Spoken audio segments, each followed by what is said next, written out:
عزیزان گرامی وقار، تاریخ اسلام میں خلافت کا تیسرا دور ختم ہوا سیدنا عثمان ابن عفان رضی اللہ تعالیٰ عنہ کی شہادت کے ساتھ ہی۔ جیسے کہ کل میں نے عرض کیا، فتنوں کا ایک دروازہ کھل چکا تھا۔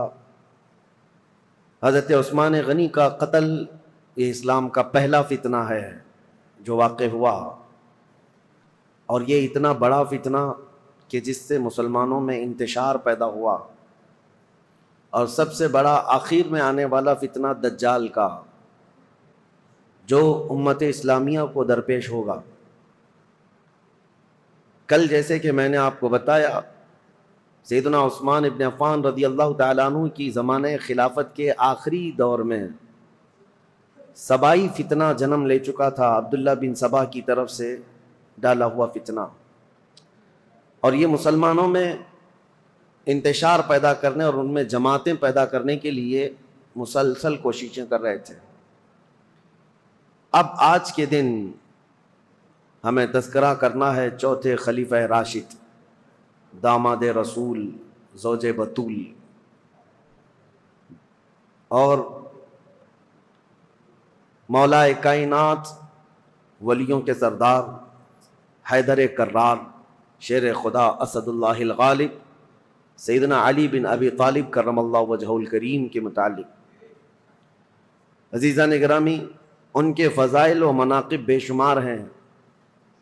صحابہ اکرام رضوان اللہ تعالیٰ علیہم اجمعین میں بہت سے صحابہ ایسے ہیں جنہوں نے ان کی فضیلتیں بیان کی، حتیٰ کہ ابن عساکر کی روایت ہے، میں نے رسول پاک ابن عساکر کی روایت یہ ہے کہ رسول کریم صلی اللہ تعالیٰ علیہ وسلم سے صحابہ کی فضیلت میں جو حدیثیں وارد ہوئی ہیں ان میں سب سے زیادہ حضرت علی کرم اللہ وجہہ الکریم کے متعلق نظر آتی ہیں۔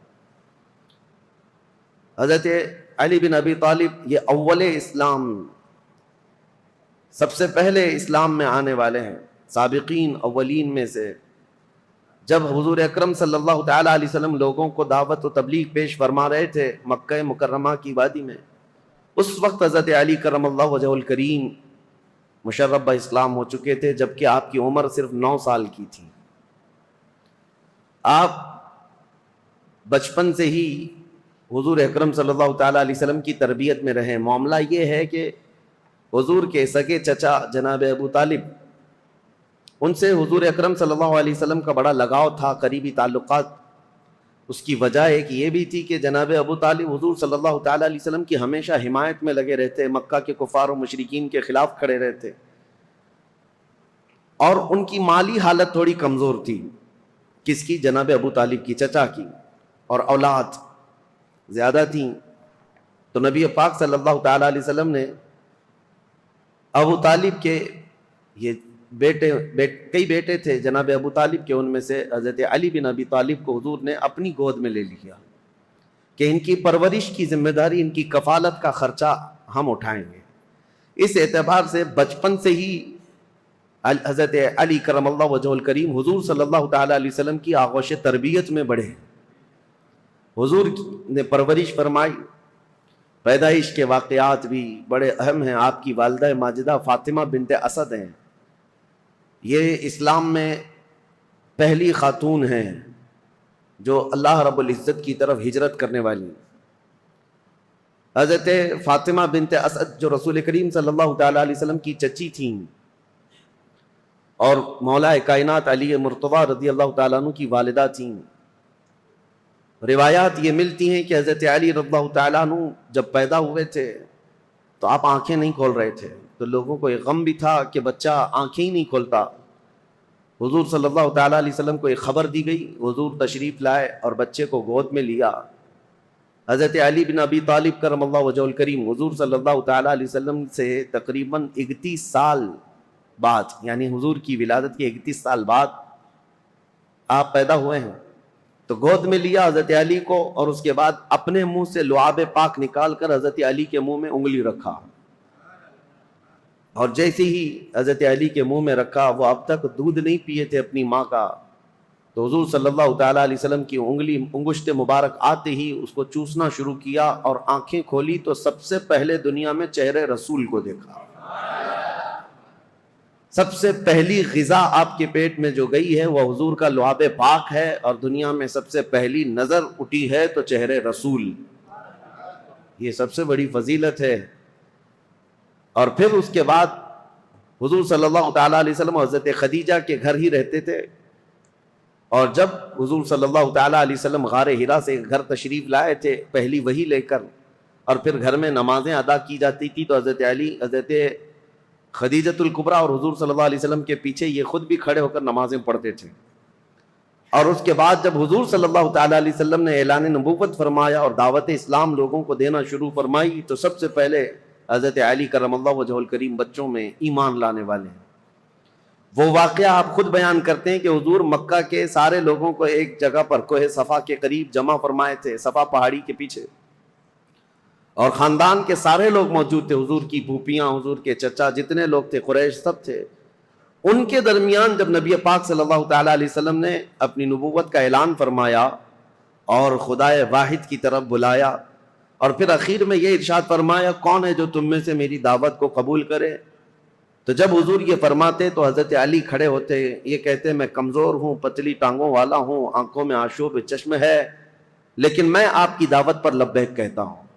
حضور صلی اللہ تعالیٰ علیہ وسلم دوبارہ فرماتے کون ہے جو میری دعوت پر لبیک کہے، دین اسلام کی حمایت کے لیے کھڑا ہو. دوسری مرتبہ پورا مجمع سناٹے میں تھا، پھر حضرت علی کھڑے ہوتے ہیں، عرض کرتے ہیں میں چھوٹا ہوں عمر میں اور کمزور ہوں، لیکن میں آپ کے دین اسلام کی حمایت کے لیے کھڑا ہوں. تیسری مرتبہ حضور نے فرمایا پورے مجمع میں کوئی ہے، تب بھی مولا کائنات علی مرتضی رضی اللہ تعالیٰ عنہ ہی کھڑے ہوئے. حضور صلی اللہ تعالیٰ علیہ وسلم نے ان کو گلے لگایا اور دعا کی مولا اس کی ٹانگوں میں اور اس کی بازوؤں میں قوت عطا فرما. نبی پاک صلی اللہ تعالیٰ علیہ وسلم کی دعائے پاک کا اثر تھا کہ پھر دنیا نے انہیں پہچانا ہے، اور اس کے بعد پھر صحابہ خود کہتے ہیں حضرت علی کی طاقت کے مثل ہم میں سے کسی کی طاقت نہیں تھی. وہ حیدر کرار شیر خدا بن کر پوری دنیا میں چمکے ہیں. یہ رسول اللہ کی دعا تھی. پھر جب نبی پاک صلی اللہ تعالیٰ علیہ وسلم ہجرت فرمانے کے لیے ارادہ فرمایا تو اپنے بستر پر کسی کو نہیں، حضرت علی کو سلایا تھا. یہ سخت رات تھی، اور انجانے میں اور غلطی میں کفار و مشرکین جو حضور کے قتل کا منصوبہ بنائے ہوئے تھے گھر میں داخل ہو کر جو سویا ہوتا بستر پر اس کو قتل کر دیتے. حضرت علی کرم اللہ وجہہ الکریم کو حضور صلی اللہ علیہ وسلم نے اپنے بستر پر سلایا تھا اور کہا تھا میں جا رہا ہوں مدینے، اور صبح ہونے کے بعد میرے پاس جو کفار و مشرکین کی امانتیں ہیں وہ دے کر تم بھی مدینے آ جانا. حضرت علی چادر، یمنی چادر تھی ہرے رنگ کی، فرماتے ہیں میں چادر تان کر سو رہا تھا اور پتا تھا کفار و مشرکین حضور کے پورے گھر کا محاصرہ کیے ہوئے، رات کے وقت اندر آ کر کوئی بھی قتل کر سکتا ہے. نبی پاک صلی اللہ تعالیٰ علیہ وسلم تو گھر سے نکل کر چلے گئے، حضرت علی آرام سے سوتے رہے. فرماتے ہیں ان سے پوچھا تھا کسی نے ہجرت کی رات آپ کس خوف سے سو رہے تھے بستر پر، وہ قتل کا بستر تھا. حضرت علی کہتے ہیں پوری زندگی میں اس سے بہتر نیند مجھے کبھی آئی نہیں، اس سے بہترین نیند کبھی آئی نہیں. پوچھا کہ آپ اس قدر آرام سے کیوں سو رہے تھے؟ کہا اس لیے کہ رسول اللہ نے فرمایا تھا رات کے وقت علی صبح ہو جائے تو یہ امانتیں لوگوں کو دے کر تم بھی مدینے آنا. تو میرا یقین تھا کہ صبح ہوگی بھی، امانتیں دوں گا بھی اور مدینے جاؤں گا بھی، کیونکہ رسول اللہ صلی اللہ علیہ وسلم کا فرمان علی شان ہے. مولا کائنات ہر جگہ نبی کریم صلی اللہ تعالیٰ علیہ وسلم کے ساتھ رہے ہیں. اور آپ کو وہ واقعہ بھی بتا دوں، یہ فضائل پر بات چل رہی ہے، پھر میں خلافت مولا کائنات علی مرتضیٰ پر آتا ہوں، کیونکہ تاریخ میں خلفائے راشدین کے دور میں حضرت علی کی خلافت کا جو دور ہے وہ بہت امپورٹنٹ ہے.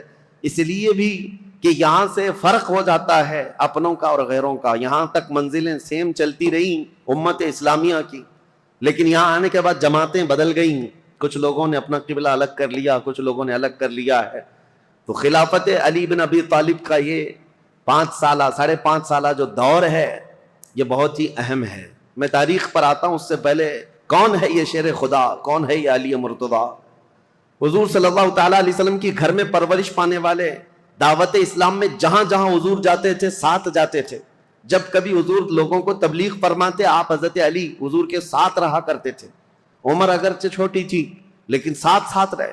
اور جب ہجرت فرمائی میرے آقا صلی اللہ تعالیٰ علیہ وسلم نے، حضور کی ہجرت کے چند ہی دن بعد حضرت علی بھی مکہ سے ہجرت کر کے مدینہ تشریف لے آئے. اب ہجرت کے بعد 2 ہجری تھی، یعنی حضور صلی اللہ علیہ وسلم کی ہجرت کے 2 سال بعد مدینہ طیبہ میں نبی کریم صلی اللہ تعالیٰ علیہ وسلم نے اپنی سب سے لاڈلی لخت جگر سیدہ کائنات فاطمۃ الزہرا رضی اللہ تعالیٰ عنہا کا نکاح حضرت علی بن ابی طالب کے ساتھ فرمایا۔ حضرت علی حیادار تھے، شرمیلے تھے۔ آپ کہتے ہیں کہ پیغام نکاح حضور صلی اللہ تعالیٰ علیہ وسلم کے گھر آپ کو بھیجنا تھا، لیکن حیا مانے تھی۔ حضور صلی اللہ تعالیٰ علیہ وسلم کے گھر میں پرورش پاتے رہے، لیکن آپ اس شرم اور حیا کی وجہ سے کبھی پیغام لے کر جا نہ سکے۔ خود نبی پاک صلی اللہ تعالیٰ علیہ وسلم نے حضرت علی کرم اللہ وجہہ الکریم کو طلب فرمایا اور پھر اپنی بیٹی کے نکاح کا معاملہ سامنے رکھا۔ حضرت علی خوش ہو گئے، اور پھر اس کے بعد حضور صلی اللہ تعالیٰ علیہ وسلم نے فرمایا مہر میں کیا دے سکتے ہو؟ پھر ان کے لیے مہر کے انتظام کا حکم دیا۔ حضرت علی خود گئے، وہ ایک باغیچے میں مزدوری کرتے تھے، کما کر کے جو انہوں نے جمع کیا تھا اور ان کے پاس جو لوہے کی زیرہ تھی وہ بیچ کر یا گروی رکھ کر مال جمع کیا، 400 مسقال چاندی، یہ حضرت فاطمۃ الزہرا رضی اللہ تعالیٰ عنہا کے لیے مہر مقرر فرمایا گیا۔ اور جو جہیز کے متعلق بہت سارے لوگ یہ کہتے ہیں حضرت فاطمہ کے جہیز میں حضور صلی اللہ تعالیٰ علیہ وسلم نے مٹی کے برتن دیے تھے، مشکیزہ دیا تھا، چارپائی اور ایک گدا، ایک تکیہ اور کچھ چیزیں استعمال کی دی تھیں۔ اس کو لے کر کے جو جہیز کا معاملہ چلایا جاتا ہے، حضرت فاطمہ کا جہیز یہ تھا۔ اس کی حقیقت بھی میں بتاؤں، حضرت فاطمہ کا جو جہیز تھا وہ پورا حضرت علی کے پیسوں سے خریدا ہوا تھا۔ لوگوں کو حضرت فاطمہ کا جہیز یاد ہے کہ رسول اللہ نے یہ جہیز دیا تھا، اور یہاں پر اسی جہیز کی بنیاد پر لاکھوں لوگ اس طرح کے کروڑوں کا مطالبہ کر لیتے ہیں۔ مولا کائنات علی ابی طالب کرم اللہ وجہہ الکریم وہ جواں مرد ہیں جنہوں نے اپنے ہاتھوں سے کمائی ہوئی رقم کو یہ جہیز کے پیسوں کے لیے خرچہ کیا۔ حضرت فاطمہ الزہرا رضی اللہ تعالیٰ عنہ کا جہیز کا جو سامان ہے وہ ان کے پیسوں سے خریدا ہوا۔ آج بھی اگر جہیز کی سنت یاد ہے تو ہونا تو یہی چاہیے کہ عورت کے باپ سے نہیں، خود اپنے ہاتھوں سے کما کر کے حاصل کرو۔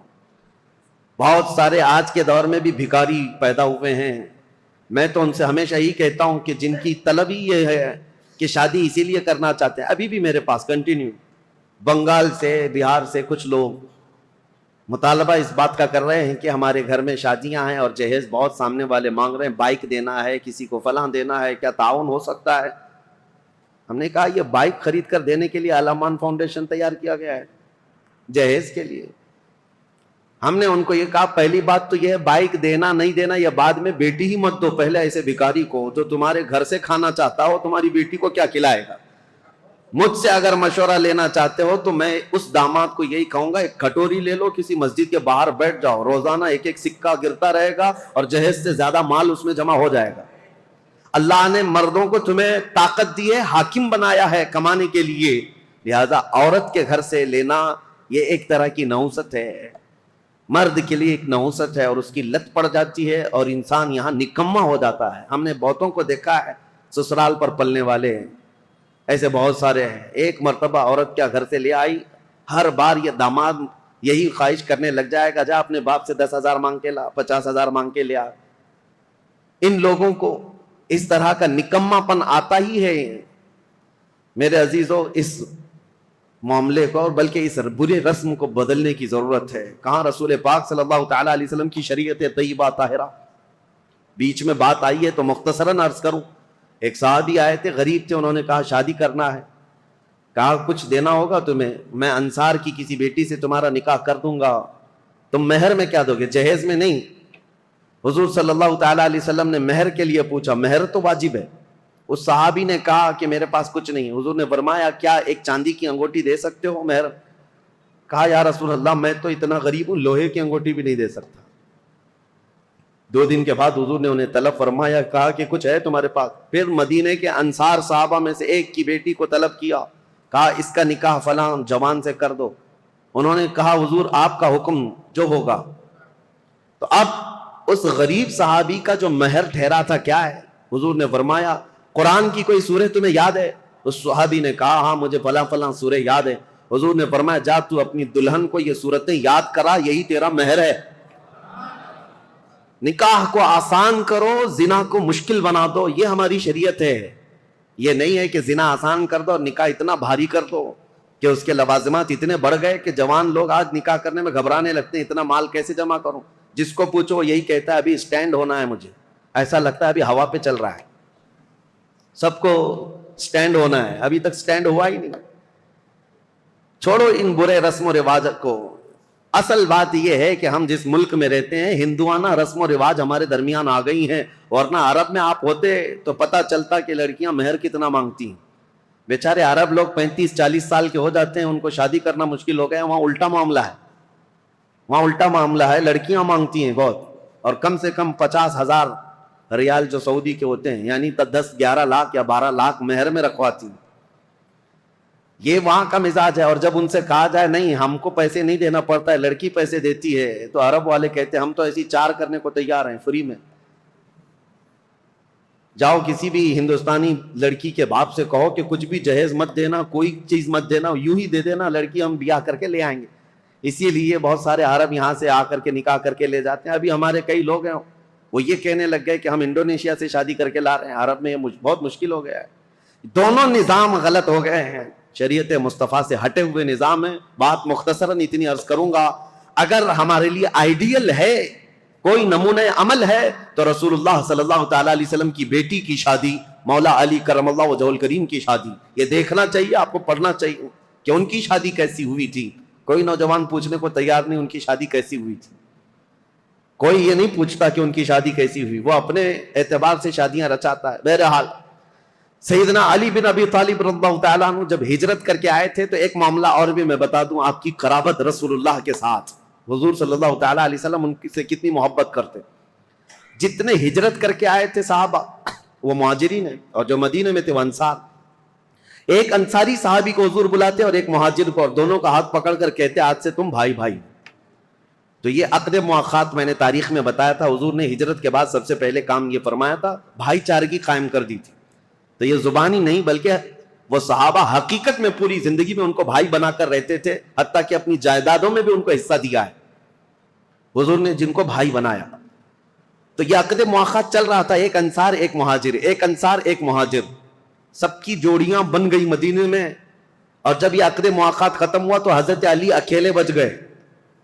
ان کے لیے کوئی انصار جوڑی کے لیے بچا ہی نہیں تھا. حضور نے سب کی جوڑیاں بنا دی، فلاں مہاجر کا فلاں انصار بھائی ہے. لیکن حضرت علی غمگین ہو گئے، کہا یا رسول اللہ صلی اللہ تعالیٰ علیہ وسلم میں اخیر میں تنہا رہ گیا، میرے لیے کوئی انصاری صحابی بھائی بننے کو تیار نہیں، یا بھائی نہ بن سکا. نبی پاک صلی اللہ تعالیٰ علیہ وسلم نے حضرت علی سے کہا یا علی انت اخی فی الدنیا والآخرہ، کیا تو اس بات پر راضی نہیں دنیا میں بھی اور آخرت میں تو میرا بھائی ہے. انصار اور مہاجرین آپس میں بھائی ہیں، لیکن رسول اللہ نے حضرت علی کو اپنا بھائی کہا، اخی رسول اللہ. وہ حضور صلی اللہ تعالیٰ علیہ وسلم کے رشتے میں بھی بھائی تھے، اور یہ عقد مؤاخات جو مدینے میں ہوئی اس میں بھی حضور کے بھائی بنے ہیں. نبی کریم صلی اللہ تعالیٰ علیہ وسلم کی قرابت ایسی تھی، ایک مرتبہ یمن بھیج رہے تھے حضور ان کو وہاں کا قاضی بنا کر. تو جا رہے تھے تو حضور صلی اللہ علیہ وسلم سے عرض کیا یا رسول اللہ عمر چھوٹی ہے، مقدمات نئے نئے آتے ہیں، فیصلہ کرنا میرے لیے مشکل ہو جائے گا، میں کیسے جاؤں، ایک نئی وادی، نئے لوگ، نیا مزاج، نیا موسم. نبی پاک صلی اللہ تعالیٰ علیہ وسلم نے ان کے سینے پر ہاتھ مارا اور کہا مجھے تم پر پورا یقین ہے، جو بھی کرو گے تم اللہ اس کے رسول کی رضا کے مطابق کرو گے. اور اس کے بعد مولا کائنات علی بن ابی طالب کرم اللہ وجہہ الکریم فیصلوں میں اس قدر ماہر ہو گئے کہ پورے مدینے کے صحابہ کہتے ہیں ہم سے چھوٹی بھی چیز کوئی ہوتی تو ہم یہی کہتے کہ حضرت علی کے پاس لے چلو. حتیٰ کہ جب حضرت عمر فاروق کا دور آیا، حضرت عمر فاروق جب کبھی کوئی مقدمہ آتا تو مجلس میں پہلے پوچھتے علی ہے کہ نہیں ہے، مقدمہ بعد میں سنتے، پہلے پوچھتے علی ہے یا نہیں. حضرت علی اگر نہیں ہوتے مجلس میں، حضرت عمر کہتے علی کو آنے دو، اس کے بعد مقدمہ سنا جائے گا. اور وہ خود کہتے ہیں میں اس مجلس سے پناہ مانگتا ہوں جس میں علی بن ابی طالب نہ ہو. یہ حضرت عمر فاروق رضی اللہ تعالیٰ عنہ فیصلہ لینے میں حضرت علی کرم اللہ وجہہ الکریم کی یہ مہارت تھی، یہ رسول اللہ کے صرف دست مبارکہ کی بات تھی. حضور نے ان کے سینے پر مار کر کہا تھا کہ تم اللہ اس کے رسول کی رضا کے مطابق فیصلے کرو گے. پھر ایک مرتبہ حضور صلی اللہ تعالیٰ علیہ وسلم جنگ تبوک میں جا رہے تھے تو اس وقت حضرت علی اس جنگ میں شریک نہیں، آپ کو مدینے کا حاکم بنایا گیا تھا. کیونکہ جب بھی جنگ میں جاتے تھے تو مدینے میں کسی کو امیر بنا کر جاتے تھے، کیونکہ مدینہ طیبہ میں جو بچے، بوڑھے اور خواتین جو جہاد میں شریک نہیں ہیں ان کی نگرانی کے لیے بھی کوئی ہونا تھا. تو اس بار حضرت علی کی باری آئی. حضرت علی کو بنایا گیا کہ تم حضور صلی اللہ تعالیٰ علیہ وسلم کی غیر موجودگی میں مدینے کے والی ہو، مدینے کے حاکم ہو. آپ کے آنکھوں میں آنسو آ گئے. یہ وہ علی بن ابی طالب ہیں جو بدر میں شریک ہیں، احد میں شریک ہیں، خندق میں شریک ہیں، ہر جنگ میں شرکت کی ہے. اور یہ جنگ تبوک میں جانے سے آپ کو روکا گیا تو آئے، کہا یا رسول اللہ صلی اللہ تعالیٰ علیہ وسلم کیا مجھے بچوں اور عورتوں پر حاکم بنا کر آپ جا رہے ہیں؟ میں بچوں اور عورتوں کی دیکھ بھال کے لیے رہ جاؤں؟ نبی پاک صلی اللہ تعالیٰ علیہ وسلم نے ان کے لیے ایک جملہ فرمایا، اے علی کیا تم اس بات کو پسند نہیں کرتے کہ تم میرے لیے ویسے ہی ہو جیسے موسیٰ علیہ السلام کے لیے حضرت ہارون علیہ السلام تھے؟ جب موسیٰ علیہ السلام کوہ طور پر جا رہے تھے تورات لینے کے لیے اللہ کی بارگاہ میں، تو حضرت ہارون علیہ السلام کو انہوں نے اپنا وزیر بنایا تھا اور اپنا وزیر مقرر کیا تھا 40 دن تک کے لیے. ہاں بس نبی پاک صلی اللہ علیہ وسلم فرماتے ہیں، اے علی تم میرے لیے ویسے ہی ہو جیسے موسیٰ علیہ السلام کے لیے حضرت ہارون علیہ السلام تھے، بس فرق اتنا ہے کہ میرے بعد کوئی نبی نہیں آئے گا. موسیٰ علیہ السلام نے جن کو وزیر بنایا تھا وہ بھائی بھی تھے حضرت ہارون اور نبی بھی تھے، لیکن حضرت علی کرم اللہ وجہہ الکریم نبی نہیں. اب یہاں سے ان حدیثوں کو سننے کے بعد ذہن صاف کر لیں، جتنا بھی بڑا مقام ہے مولا کائنات علی بن ابی طالب کا، لیکن وہ نبوت کا درجہ نہیں ہو سکتا، نبی نہیں ہو سکتے. کیونکہ اگر رسول اللہ کے بعد کسی کو نبی تسلیم کیا تو پھر وہ اسلام میں آیا ہی کہاں ہے؟ اس نے خاتم النبیین ہونے کا عقیدہ ہی ختم کر لیا تو ایسا شخص مسلمان نہیں، وہ اسلام سے خارج ہے. حضرت علی کی محبت اور ان کی عزت، ان کا احترام ہمارے سر آنکھوں پر ہے، لیکن کبھی ہم حضرت علی کو نبوت کے درجے تک نہیں پہنچا سکتے. لیکن کچھ جماعتیں ایسی ہوئیں شیعہ حضرات میں، سب نہیں، شیعہ میں بہت سارے فرقے پیدا ہوئے، تقریباً 70 فرقے تو میں پڑھ کر کے آیا، باقی ہے کتنے معلوم نہیں. اس وقت سے حضرت عثمان غنی کی شہادت کے بعد سے جو شیعہ حضرات کی جماعتیں شروع ہوئیں، اہل تشیع بھی ان کو کہتے ہیں اور رافضی بھی ہیں، یہ ہر زمانے میں رہے اور ان میں فرقے بہت سارے ہوئے، کیسانیہ، غلات، اسماعیلیہ، دروزیہ، بزاریہ، نظاریہ، امامیہ، بہت سارے فرقے اس میں پیدا ہوئے. سب کے الگ الگ تھوڑے تھوڑے سے عقیدوں میں یا مسائل میں فرق ہے، لیکن ہے ایک ہی مینیو. کسی میں لال مرچی زیادہ، کسی میں ہلدی زیادہ، بس مینیو ایک ہی ہے. مین چیز جا کر کے وہیں پر ختم ہوتی ہے. حضرت علی کرم اللہ وجہ الکریم، مولا علی کرم اللہ وجہ الکریم کے متعلق جو عقائد گڑھے گئے، اس میں سے ایک فرقہ ایسا ہے جو حضرت علی کو خدا کے درجے تک پہنچاتا ہے، اور ان کا عقیدہ یہ بھی ہے کہ اللہ تعالی حضرت علی کی شکل میں دنیا میں آیا. نعوذ باللہ من ذالک، رب الارباب کہا، خالق کہا. ہم ایسے عقیدوں کے سخت خلاف ہیں. شرک ہرگز ہماری جماعت میں نہیں آ سکتا. حضرت علی رضی اللہ تعالیٰ عنہ کے لیے کچھ لوگوں نے الوہیت کا عقیدہ یعنی خدا ہونے کا عقیدہ بنایا، اور ایک فرقہ ایسا آیا وہ تو یہ کہنے لگے نبوت جو ہے وہ حضرت علی کو ملنے والی تھی، اور حضرت علی سوئے تھے تو اس لیے محمد صلی اللہ علیہ وسلم کو جبرائیل دے کے چلے گئے. یہ ایسا ہی بتا رہے ہیں جیسے نان کٹائی دے کر چلے گئے. ارے میاں نبوت ہے، جو جاگ رہا ہے اس کو نان کٹائی مل گئی، جو سو رہا ہے اس کو نہیں ملی. کوئی مٹھائی ہے؟ نبوت اللہ تعالیٰ نے عالم ارواح میں ہی چن لیا ہے کہ کون نبی ہونے والا ہے. یہ سویا جاگتا ہوا معاملہ نہیں ہے. ابھی دنیا میں کوئی پیدا بھی نہیں ہوا تھا، صرف روحیں تھی. اسی وقت روحوں میں اللہ نے منتخب کر لیا ہے کہ کون نبی ہوگا. ایک بات یاد رکھیں، یہ عقیدہ مسلم عقیدہ اسلام کا کہ کوئی بھی شخص اپنی محنت، اپنی عبادت، اپنی ریاضت سے نبی ہرگز نہیں ہو سکتا. نبی صرف اللہ کے انتخاب سے ہوتا ہے. ہاں ولی بن سکتے ہو، آپ کثرت سے عبادت کر رہے ہو، اللہ کے ولی بن گئے، پرہیزگار بن گئے. ولی تو کوئی بنتا ہے کبھی عبادت سے، محنت سے، کسب سے، اور کبھی عطا سے، لیکن نبی محنت سے، عبادت سے نہیں ہوتا. تم 1,00,000 سال بھی سجدے میں سر جھکا کر بیٹھے رہو، نبی نہیں بنو گے. نبی تو اللہ تعالیٰ کے انتخاب سے، اور اب تو کسی کے نبی ہونے کا امکان ہی نہیں. حضور صلی اللہ تعالیٰ علیہ وسلم کے آنے کے بعد کوئی نبی نہیں آئے گا. یہ عقیدہ ضروری ہے، کیونکہ حضرت علی رضی اللہ تعالیٰ عنہ کے متعلق بہت ساری چیزیں گڑی گئی ہیں. بیچ کا راستہ یہی ہے جو حق ہے، اہل سنت و جماعت کا راستہ. کہ ہم مولا کائنات علی ابن ابی طالب کرم اللہ وجہہ الکریم کو اسی عظمت کے ساتھ مانتے ہیں جیسے رسول اللہ کے صحابہ مانتے تھے، اور حضور نے جیسے ان کے متعلق فضیلت بیان فرمائی، وہی اسی حیثیت سے ہم مولا کائنات علی ابن ابی طالب رضی اللہ تعالیٰ عنہ کو سر آنکھ پر رکھتے ہیں۔ ہم ان وہابیوں کی طرح بھی نہیں جو حضرت علی رضی اللہ تعالیٰ عنہ کی شان کو گھٹاتے ہیں، نعوذ باللہ۔ ہم برسر اعلان یہ کہتے ہیں کہ رسول اللہ صلی اللہ تعالیٰ علیہ وسلم نے غدیر خم پر یہ خطبہ ارشاد فرمایا تھا، من کنت مولا فہذا علی مولا۔ یہ حدیث اتنی تواتر کے ساتھ ہے کہ اتنے صحابہ اور اتنے لوگوں نے اس حدیث کو بیان کیا ہے کہ ان کا جھوٹ پر جمع ہونا محال ہے، اس لیے یہ حدیث بڑے اعلیٰ درجے کی ہے۔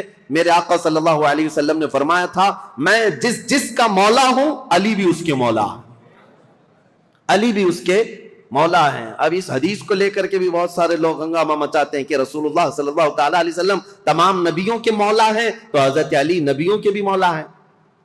وہ نبیوں کے اوپر بھی لے کر چلے گئے، کیونکہ یہ حدیث ہے، حضور نے فرمایا مولا کے عربی میں کئی معنی ہیں۔ مولا عربی میں جو ہے آقا کو بھی کہتے ہیں، غلام کو بھی کہتے ہیں، مددگار کو بھی کہتے ہیں، دوست کو بھی کہتے ہیں۔ عربی کی شدھ بدھ رکھنے والا وہ سمجھے گا کہ کہاں کیا معنی لینا ہے۔ اسی طرح سے اگر عربی کی ترجمے کرنے لگ جائیں تو پھر اوٹ پٹانگ حرکتیں شروع ہو جائیں گی، جیسے گوگل ٹرانسلیٹ کر کے دے دیتا ہے، وہ کچھ بھی جیسا ہو اسی طرح سے اٹھا کر دے دے گا۔ ایک لفظ عربی میں آتا ہے اور اس کے 70 معنی ہیں، کسی کے 50 معنی، کسی کے 500 معنی ہیں۔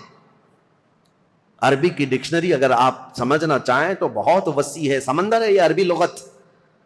یہاں تک کہ ایک ایک لفظ پر لوگوں نے کتاب لکھ ڈالی ہے، عربی کے ایک ایک لفظ پر۔ تو مولا کا مطلب کئی معنی ہیں، تو جہاں پوری کائنات مراد ہوگی، حضور نے فرمایا میں جس کا مولا ہوں، یقیناً میرے نبی آقا ہیں، جس کے حضور آقا ہیں، حضرت علی بھی اس کے آقا ہیں۔ لیکن نبیوں کے متعلق یہ معنی نہیں لیا جائے گا۔ انبیاء کرام افضل ہیں، پوری مخلوق میں سب سے افضل ہیں، اور جو بھی ہوگا نبیوں کے بعد افضل ہوگا۔ بہرحال میں یہ ٹاپک کو صرف آپ کے سامنے اس لیے رکھ رہا ہوں کہ سوشل میڈیا کے اس بھیانک دور میں انہی حدیثوں کا سہارا لے کر بھولے بھالے نوجوانوں کے دماغ میں یہ باتیں ڈالی جاتی ہیں، یہ چیزیں بھی لائی گئی ہیں حضرت علی نبیوں سے افضل ہیں۔ نہیں، اللہ کے انبیاء جتنے نبی ہیں وہ کائنات میں روئے زمین میں سب سے افضل انسان ہیں، اور ان کے بعد دوسرے صحابہ میں افضلیت ہے۔ سیدنا علی بن ابی طالب کرم اللہ وجہہ الکریم کے کمالات، اب میں آپ کو کیا بتاؤں کہ قرآن پاک کی جو آیت میں نے پڑھی ہے، محمد الرسول اللہ والذین معہ اشداء علی الکفار رحماء بینہم تراہم رکعا سجدا، ان میں یہ چاروں خلفائے راشدین کا ذکر آ گیا ہے۔ یعنی مفسرین یہ فرماتے ہیں اس آیت میں حضرت علی رضی اللہ تعالیٰ عنہ کا ذکر بھی ہے، اور ابن عساکر نے تو یہ روایت کیا ہے کہ قرآن کی تقریباً 300 آیتیں ایسی ہیں جس میں حضرت علی رضی اللہ تعالیٰ عنہ کی فضیلت ثابت ہوتی ہے۔ اتنی بڑی بات ہے یہ۔ مولا علی کرم اللہ وجہہ الکریم کے فضائل و مناقب بے شمار ہیں۔ اب ان کا دور کیسے آیا، ان کی فضیلتیں آپ سنتے رہتے ہیں، اور سچ فرمایا شاعر نے ان کی فضیلت میں ایک جملہ کافی ہے، شاہ مرداں شیر یزداں قوت پروردگار، لا فتح الا علی لا سیف الا ذوالفقار۔ فارسی کا یہ لفظ ہے، فارسی کا یہ شعر ہے جس میں شاعر یہ کہتا ہے شاہ مرداں یعنی انسانوں کا کوئی بادشاہ ہے تو مولا کائنات علی بن ابی طالب ہے، شیر یزداں اللہ کا کوئی شیر ہے تو علی بن ابی طالب ہے۔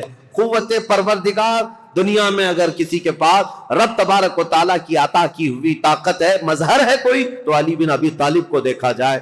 لا فتح الا علی، شاعر یہ کہتا ہے حقیقت میں جوان کہلانے کے لائق کوئی ہے تو ابو طالب کا بیٹا علی ہے، اور پھر اگر تلوار کسی کی ذکر کرنے کے لائق ہے تو وہ ذوالفقار حیدری علی کی تلوار ہے۔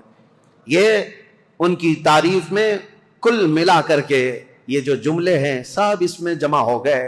حضرت علی بن ابی طالب رضی اللہ تعالیٰ عنہ جنگ بدر میں جو کردار ادا کیے ہیں وہ بیان سے باہر ہے۔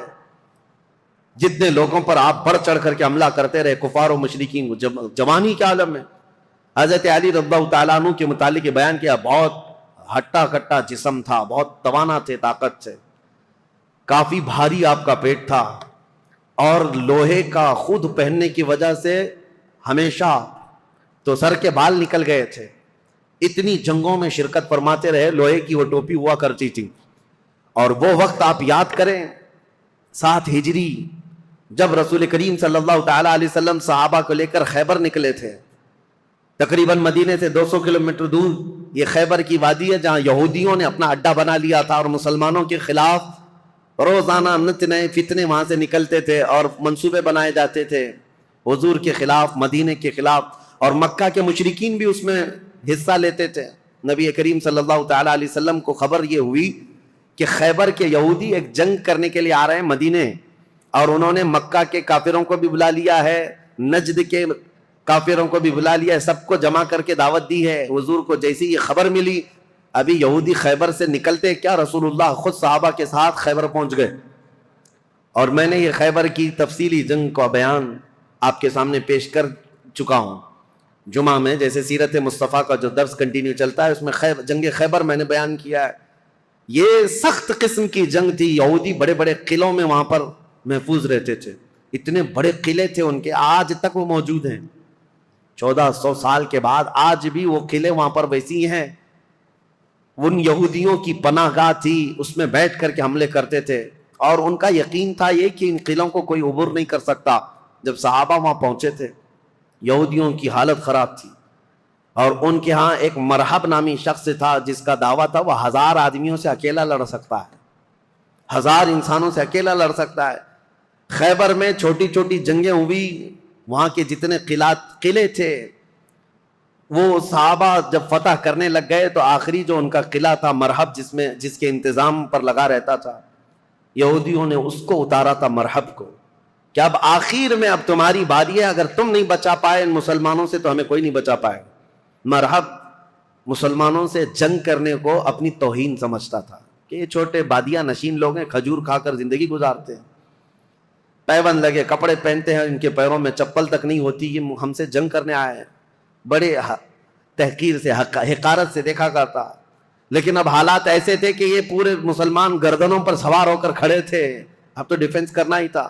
مرحب جب اپنے قلعے سے باہر آیا تو یہ سخت قسم کی جنگ تاریخ اسلام میں لکھی گئی ہے, کیونکہ خیبر فتح ہونے کے بعد ہی سارے فتوحات کا دروازہ کھل گیا ہے اسلام کے لیے. ساری فتحیں جتنی ہوئی یہ خیبر کے بعد, فتوحات کا دروازہ کھل گیا تھا جو رکنے کا نام نہیں لیتا. تو جیسے ہی مرحب سامنے آیا تو اس نے پکار کر کے یہ کہا شعر پڑھتے ہوئے کہ تمہیں پتا ہے کہ خیبر پورا مجھے پہچانتا ہے, یہاں کے در و دیوار سے پوچھو کہ مرحب کس کا نام ہے. مرحب کی آواز سے اور اس کے چلنے پھرنے سے یہاں کے پتھر بھی کانپتے ہیں. وہ رجزی اشعار پڑھ رہا تھا. تو حضرت علی کرم اللہ وجہ الکریم اس جنگ میں کیسے شریک ہوئے تھے؟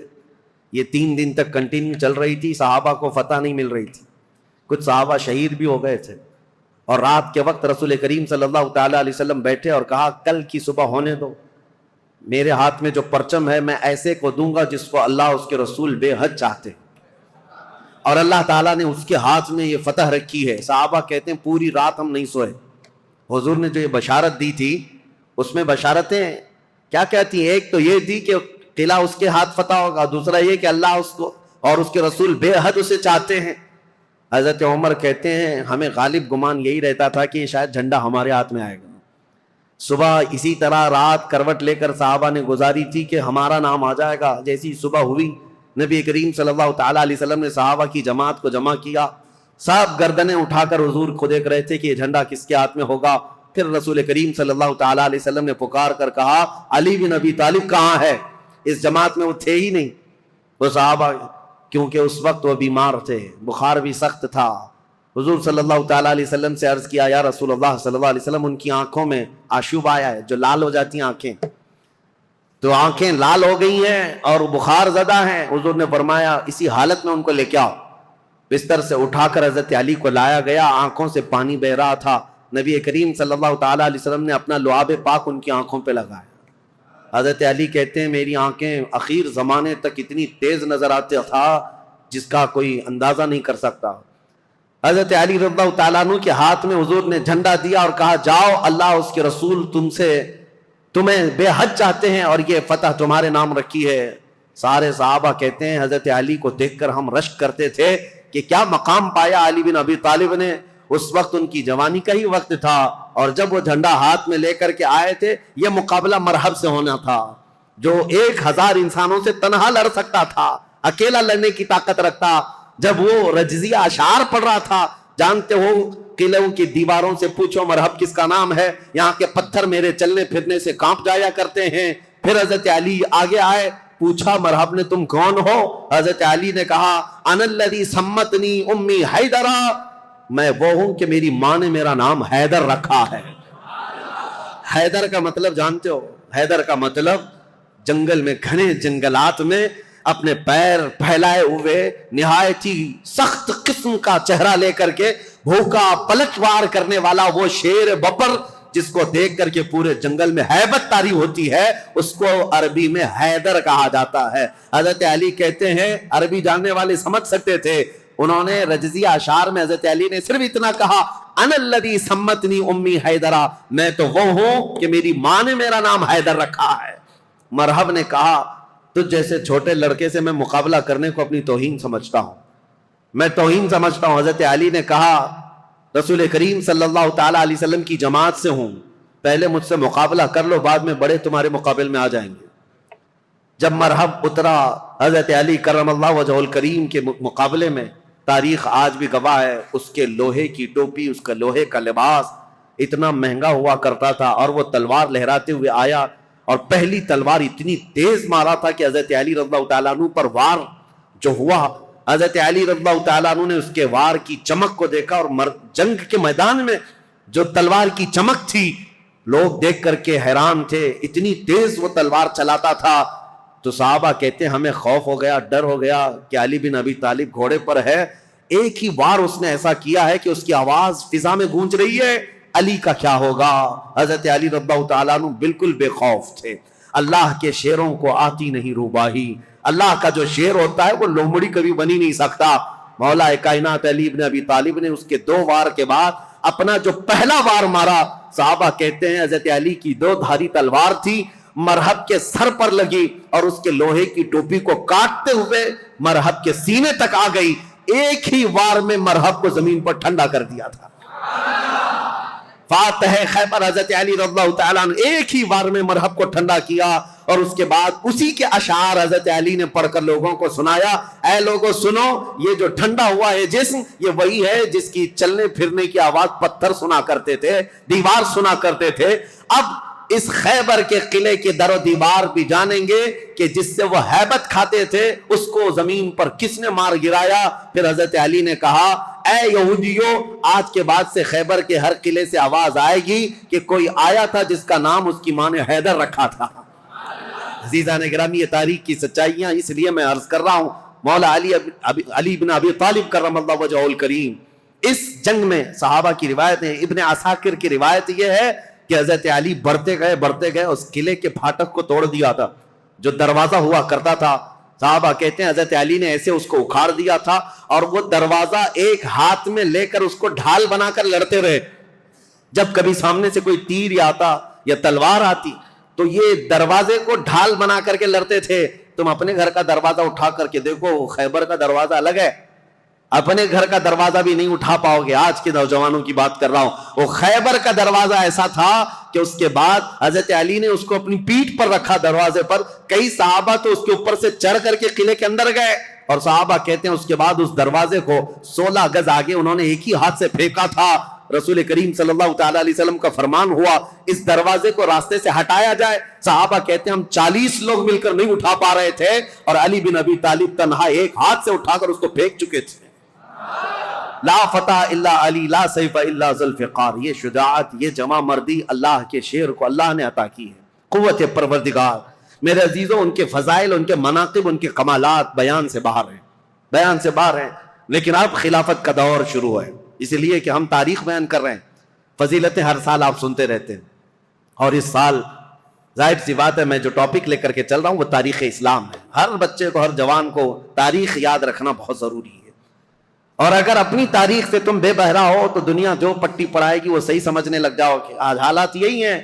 تم خالی کورے کاغذ لے کر کے بیٹھے ہو, سوشل میڈیا میں کوئی آیا, نئی بات بولا, کہا ہاں یہ تو بالکل نہیں لگ رہی ہے, نہیں کچھ نہیں, 1400 سال پرانی ہے, تم کورے تھے, تم نے پڑھا ہی کہاں تھا.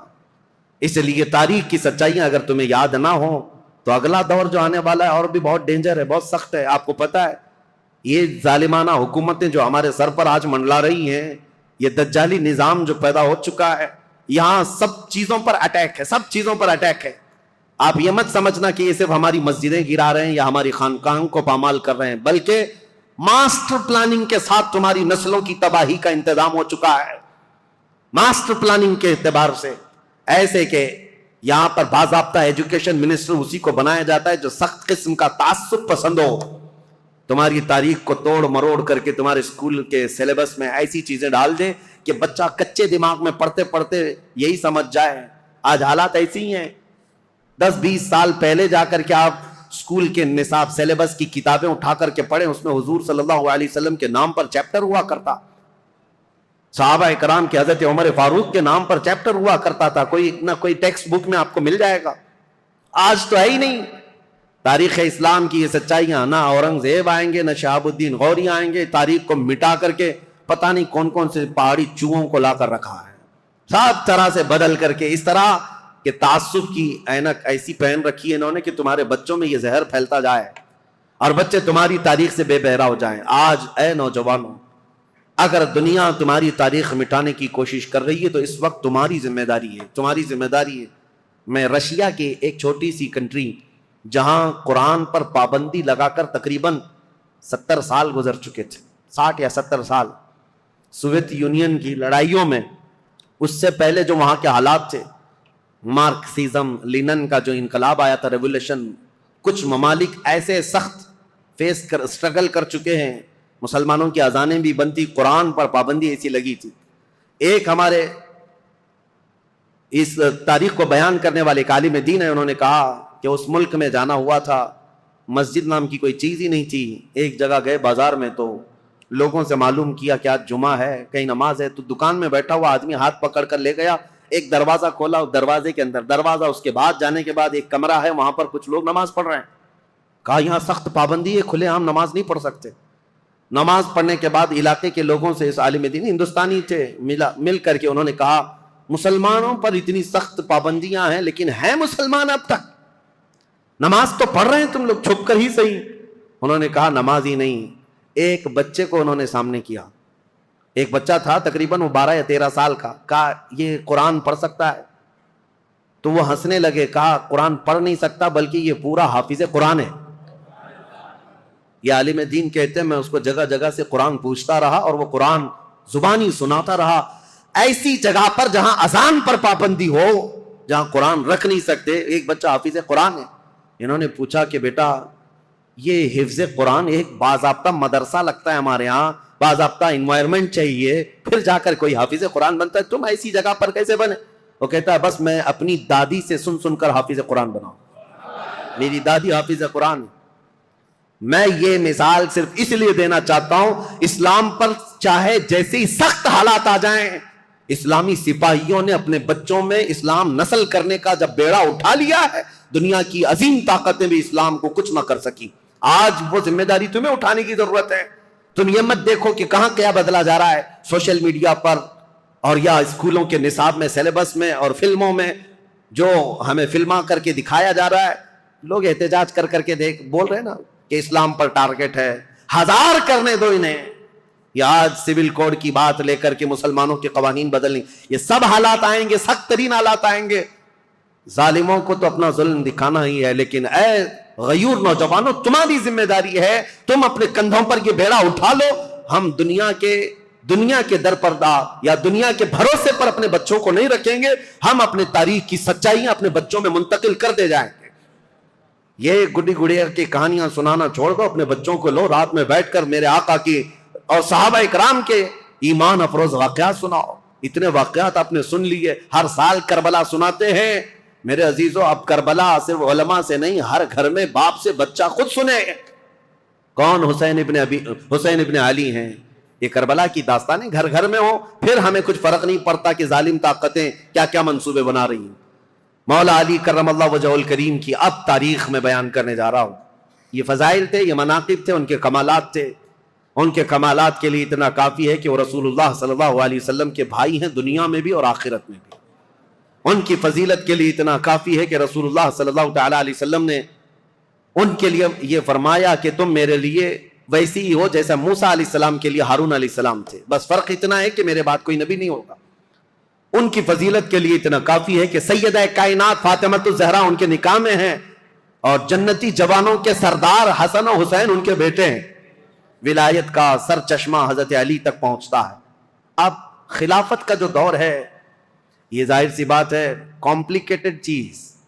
حکومت، سیادت، امارت، خلافت یہ آسان چیز نہیں ہے میرے عزیزو. ہر زمانے میں، ہر دور میں یہ عہدہ ہمیشہ اختلافی ہوتا ہی رہا ہے. لیکن صحابہ کے دلوں میں حضور صلی اللہ تعالی علیہ وسلم نے خالص اللہ کی محبت رکھی تھی.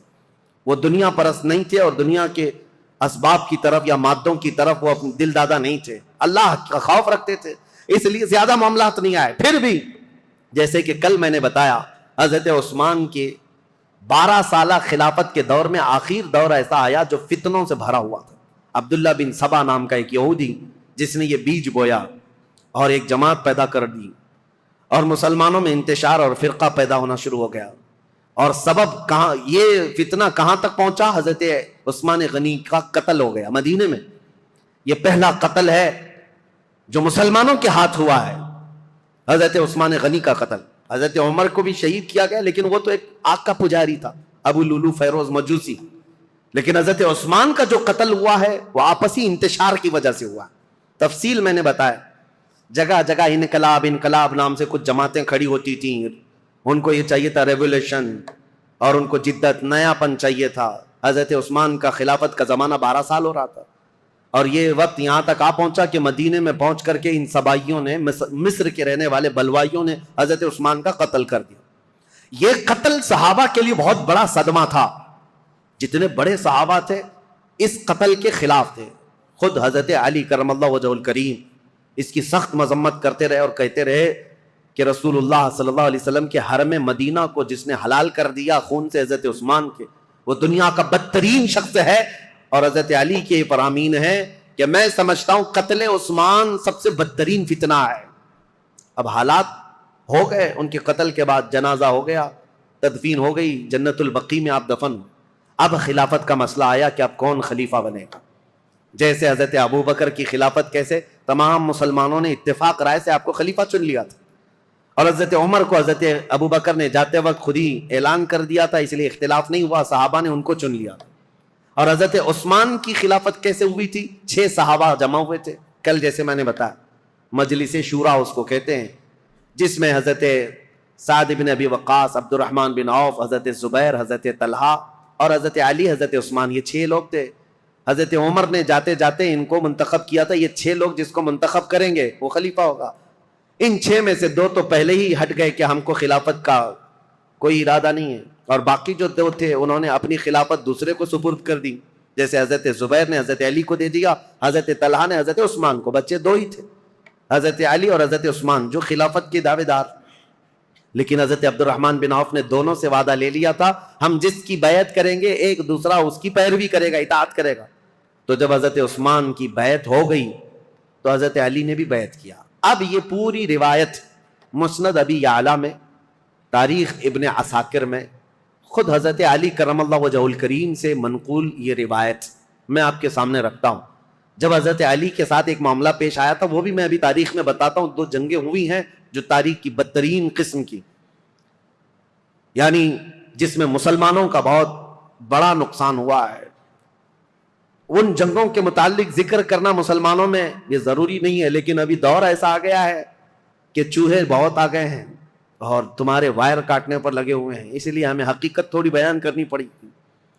جنگ جمل، جنگ صفین کے متعلق خلفشار مچا کر رکھا ہے کچھ لوگوں نے، اس لیے حقیقت کیا ہے وہ بتاؤں گا. اس وقت جب بصرہ میں گئے تھے حضرت علی، ایک مشہور تابعی ہیں اور ایک صحابی ہیں حضرت احنف بن قیس، انہوں نے پوچھا تھا حضرت علی سے، اے علی آج آپ اپنے گھوڑے پر سوار ہو کر بصرہ تک آ گئے ہیں، آپ یہ بتائیں رسول پاک صلی اللہ تعالی علیہ وسلم نے کیا آپ کو اس کا حکم دیا تھا یا آپ یہاں تک کس لیے آئے؟ تب حضرت علی نے تفصیلاً ایک حدیث پر جو حضرت علی سے مروی ہے بیان کیا، کہا لوگوں سنو، میری قرابت رسول اللہ سے کیا ہے وہ بتانے کی چندہ ضرورت نہیں، میری رشتہ داری کیا ہے، لیکن جب رسول کریم صلی اللہ تعالی علیہ وسلم کی وفات ہوئی تو ہمیں ڈر یہ تھا کہ اختلاف پیدا ہو جائے گا مسلمانوں میں، لیکن اللہ کریم ایسا کرم کیا کہ حضرت ابو بکر صدیق کو مہاجرین اور انصار سب نے بالاتفاق خلیفہ مان لیا۔ حضرت علی کہتے میں بھی اس میں تھا، میں نے بھی حضرت ابو بکر کی خلافت کو تسلیم کیا، اور صرف اتنا نہیں کہ نہ چاہتے ہوئے بلکہ حضرت علی کہتے وہ اس کے اہل تھے اور اس کے حقدار تھے، ان سے افضل ہمیں کوئی نہیں تھا، میں نے ان کی خلافت کو تسلیم کیا۔ اور جب انہوں نے جنگوں میں شرکت کا کہا میں نے جنگوں میں شرکت کی، جتنا انہوں نے مجھے حصہ دیا میں اس میں سے حصہ لیتا رہا، لیکن جب حضرت ابو بکر صدیق کا انتقال ہوا تو حضرت علی کہتے ہیں میرے دل میں یہ خیال تھا، لیکن حضرت ابو بکر نے جانے سے پہلے ہی ایک وصیت کر دی تھی مسلمانوں کو حضرت عمر کے نام پر کہ عمر بن خطاب کو میں صحیح سمجھتا ہوں، تم لوگ اپنا اس کو منتخب کر لو۔ تو حضرت علی کہتے ہیں حضرت ابو بکر کی ہم حد درجہ تعظیم کرتے تھے، اس لیے ان کے فرمان کے آگے کوئی جا نہیں سکتا تھا، حضرت عمر کو ہم نے خلیفہ بنایا۔ حضرت علی کہتے ہیں میں نے حضرت عمر کے 10 سالہ زمانے میں جتنی جنگیں انہوں نے مجھے جہاں جہاں بھیجا میں نے شرکت کی، جو مال غنیمت ملتا تھا ان کی طرف سے میں نے سب لیا، اور ہر چیز میں ان کے شانہ بشانہ رہا۔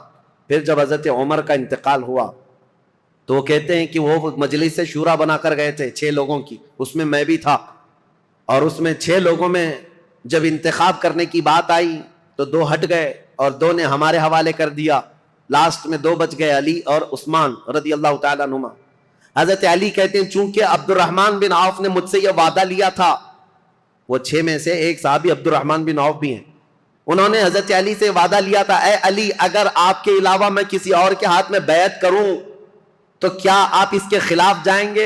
حضرت علی کہتے ہیں ہرگز نہیں جاؤں گا، آپ جس کی بیعت کو قبول کریں گے میں بھی اس کی بیعت کو قبول کروں گا۔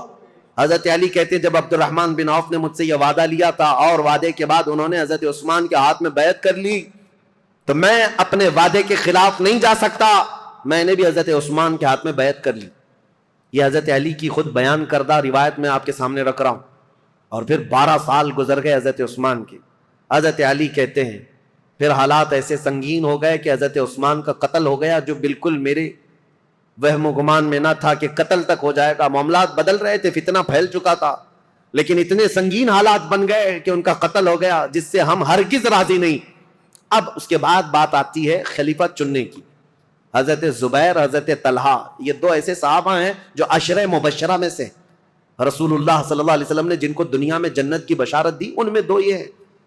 یہ صحابہ بڑے صحابہ کہلاتے تھے، مدینے میں جتنے تھے سب آئے، سب آ کر حضرت علی کے پاس کہنے لگے آپ اپنی بیعت کا اعلان کر دیں اور آپ خلیفہ ہیں۔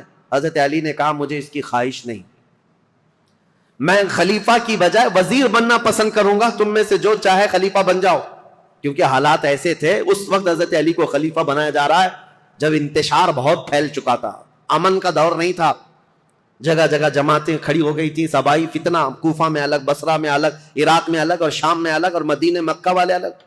یہ حالات پر حضرت علی کو خلیفہ بنایا جا رہا ہے۔ حضرت علی نے منع کیا، اس کے بعد پھر لوگوں نے اصرار کیا آپ سے بہتر ہماری جماعت میں کوئی نہیں۔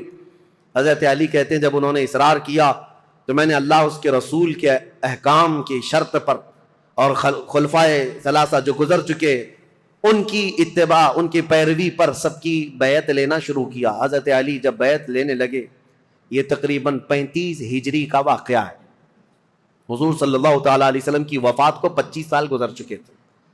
یہ 35ویں ہجری میں حضرت علی رضی اللہ تعالیٰ عنہ خلافت پر متمکن ہوئے مدینہ طیبہ میں۔ اب خلافت کا پہلا دور ہے، یعنی ابھی پہلا دن ہے، آپ بہترین خطیب تھے۔ حضرت علی کرم اللہ وجہہ الکریم خطبہ بہت اعلیٰ دیا کرتے، خطبے کے بعد آپ یہ جو فتنہ پھیلا تھا اس کو ٹھنڈا کرنے کے لیے کوششیں فرما رہے تھے، لیکن اسی اثنا میں ہوا کیا، حضرت علی رضی اللہ تعالیٰ عنہ نے چند دنوں کے بعد بہت سخت قسم کے فیصلے لیے، اس سے معاملات اور سخت ہو گئے۔ کیا؟ آپ نے ملک شام کے گورنر امیر معاویہ رضی اللہ تعالیٰ جو 22 سال سے گورنر تھے حضرت عمر کے زمانے سے، حضرت علی یہ کہتے تھے کہ اب ان کو گورنری سے میں معزول کرتا ہوں. حضرت امیر معاویہ کو اور مصر کے گورنر کو اور کئی جگہ کے گورنروں کو ایک ساتھ معزول کرنے کے لیٹر آپ نے جاری کر دی. جبکہ جو اکابر صحابہ تھے اس میں حضرت ابو موسیٰ اشعری، حضرت عمرو بن عاص، کئی صحابہ آ کر آپ کو مشورہ یہ دے رہے تھے کہ اس وقت یہ فیصلہ لینا اچھا نہیں، حالات بہت بگڑے ہوئے ہیں، حضرت عثمان کا قتل ہوا ہے، پہلے آپ اپنی بیعت سب سے لے لیجیے، اس کے بعد ان کے معزول کرنے کا حکم جاری کیجیے. حضرت علی نے حالات کی سنگینی کے اعتبار سے یہ خط جاری تو کر دیا، لیٹر بھیج دیا. پھر میں کہتا ہوں ادب کا دائرہ ساتھ رکھنا ہے سنیوں، تولنا نہیں صحابہ کو ادھر ادھر. حالات جو ہوئے جیسے ہوئے، لیکن وہ رسول اللہ کے صحابہ ہیں، ان کے اختلافات یا ان کے مشاجرات کو بیان کرنا یہ حرام ہے، لیکن یہاں تاریخ کی سچائیاں تمہارے ذہنوں میں رہیں، اس لیے میں یہ عرض کر رہا ہوں تاکہ کوئی دوسرا چوہا آ کر کے تمہیں کبھی اس کے بارے میں کبھی اس کے بارے میں نہ بیان کرے. جیسے حضرت امیر معاویہ کو ٹرول کرتے کرتے آج اتنی گندی باتیں کہنے لگ گئے لوگ جو حقیقت میں ہے نہیں. ہاں کچھ معاملات تو ہوئے ہیں لیکن ایسے نہیں ہیں. حضرت علی نے ان کی معزولی کا لیٹر جاری کیا، حالات سنگین ہو گئے. ظاہر سی بات ہے 22 سال سے وہ گورنر تھے. اب یہاں حالات یہ ہو گئے کہ حضرت امیر معاویہ نے سب سے پہلے یہ اعلان کیا کہ حضرت علی اب خلیفہ اگر ہو گئے ہیں تو ان کی خلافت کا پہلا کام یہ ہونا چاہیے جنہوں نے حضرت عثمان ابن عفان کو قتل کیا، پہلے ان قاتلوں کو پکڑ کر قصاص لینا چاہیے. خلیفہ اسلام کا قتل ہوا ہے، عام آدمی کا قتل نہیں ہوا ہے. خلیفہ اسلام کو قتل کرنے کا مطلب اسلام کے پلر کو ہلا دینا.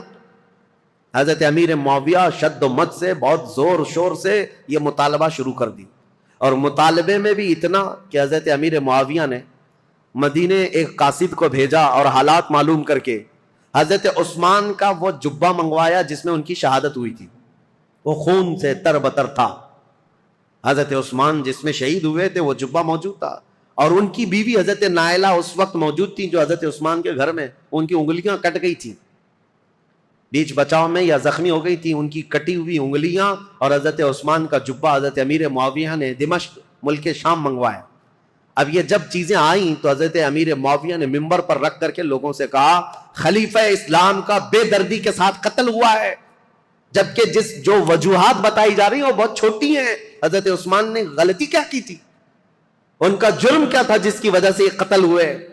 اور یہ جبہ جیسی ہی ملک شام میں پہنچا ہنگامہ برپا ہو گیا. تقریباً 60,000 لوگ کھڑے ہو گئے یہ مطالبہ کرنے کے لیے کہ خلیفہ اسلام عثمان بن عفان کے قتل کا قصاص لینا ضروری ہے. جن لوگوں نے قتل کیا ہے خلیفہ اسلام کو، ان کا مطالبہ کرنا اپنی جگہ پر تھا.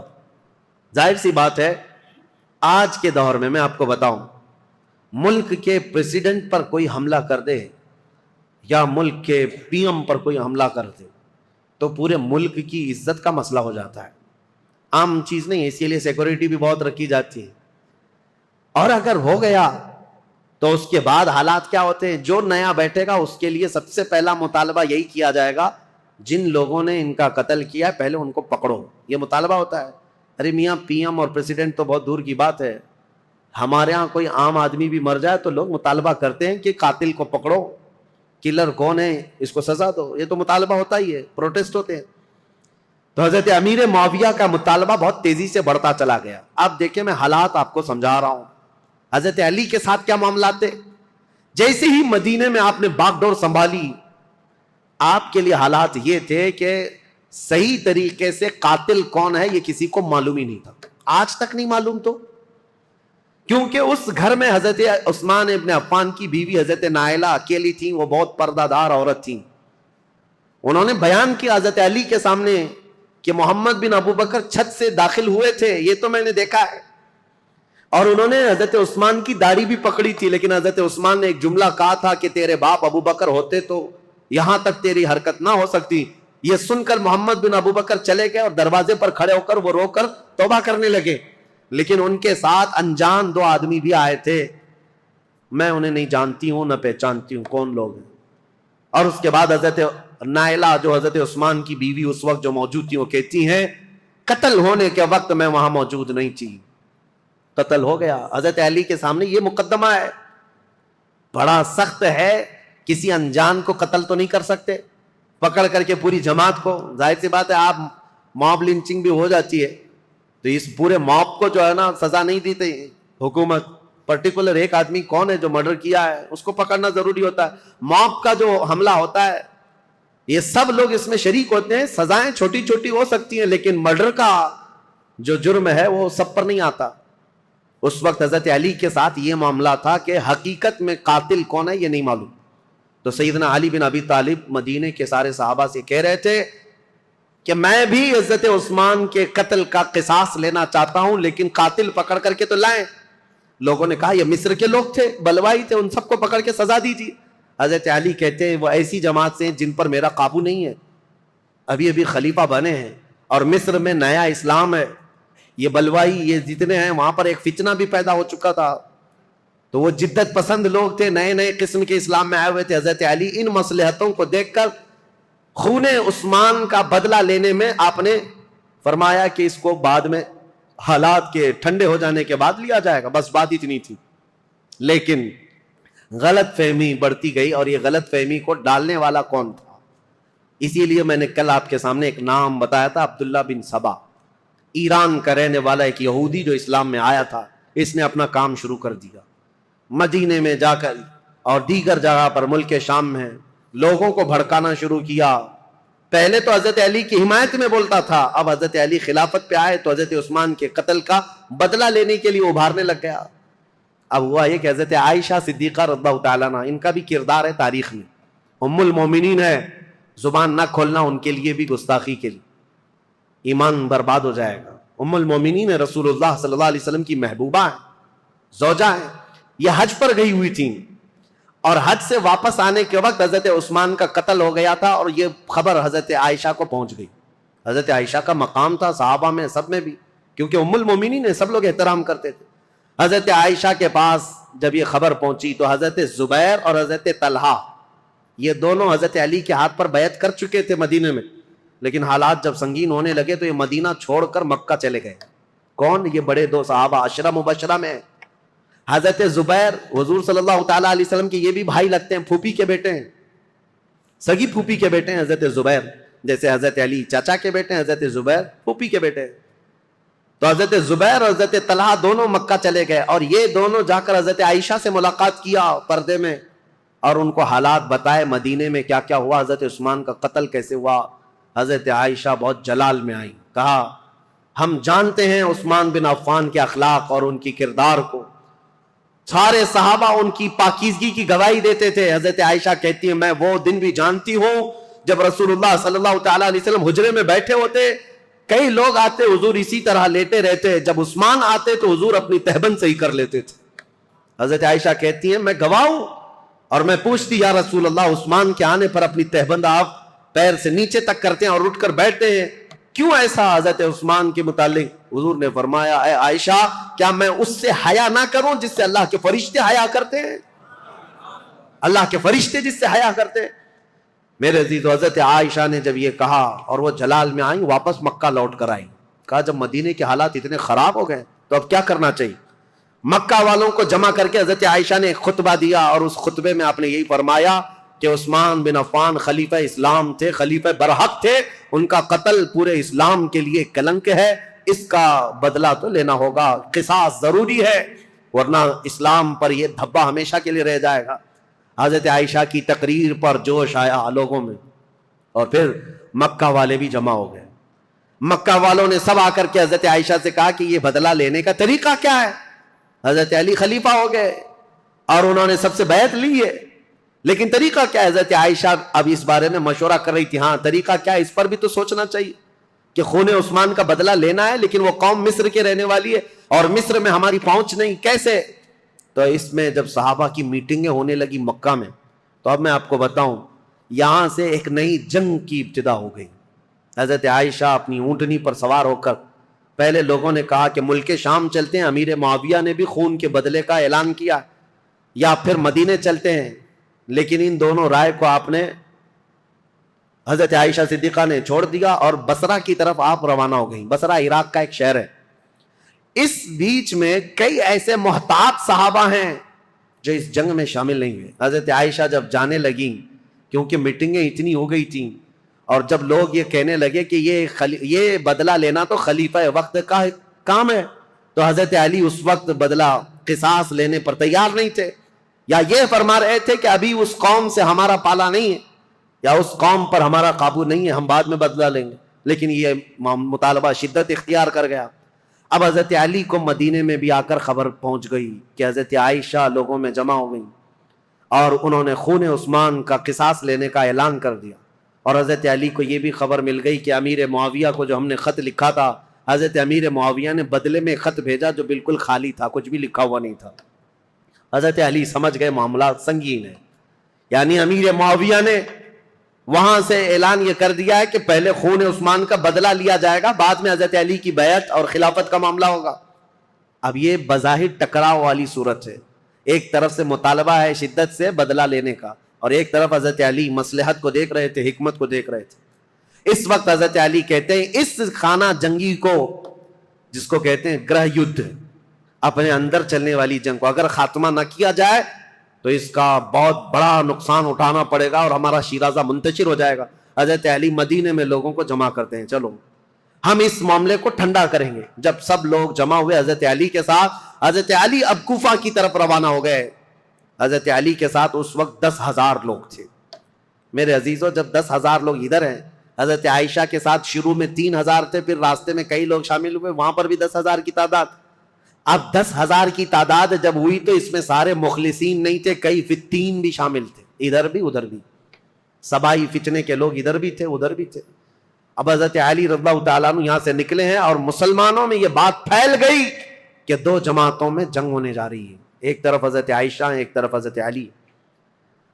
یہاں تک کہ روایت میں موجود ہے جب حضرت عائشہ اپنی اونٹنی پر بیٹھ کر کے مکہ سے نکل رہی تھی تو اس دن کو یوم الخیب کہا گیا ہے، یعنی یوم گریہ. سارے مکہ والوں نے اس دن اتنا روئے تھے، سارے مکہ والے، جتنا وہ کہتے ہیں ہم نے کبھی رویا نہیں، کہ ان کو شدت سے غم تھا کہ آج نوبت یہاں کو پہنچی کہ مسلمانوں کی 2 بڑی جماعتیں ٹکرانے جا رہی ہیں. ایک طرف ام المومنین عائشہ صدیقہ، ایک طرف مولا کائنات علی بن ابی طالب. ابھی امیر معاویہ کا معاملہ ہی نہیں آیا. حضرت عائشہ چل کر کے گئیں، بصرہ پہنچ گئیں. اس میں حضرت زبیر بھی ہیں، حضرت طلحہ بھی ہیں، 2 بڑے صحابہ ہیں، عشرہ مبشرہ.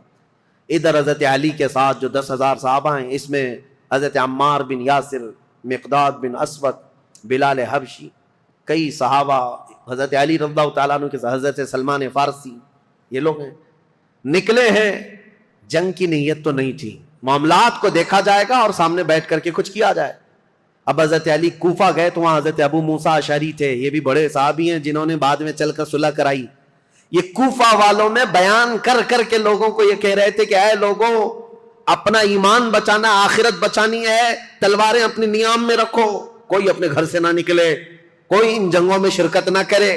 حضرت ابو موسیٰ اشعری تو لوگوں کو منع کر رہے تھے.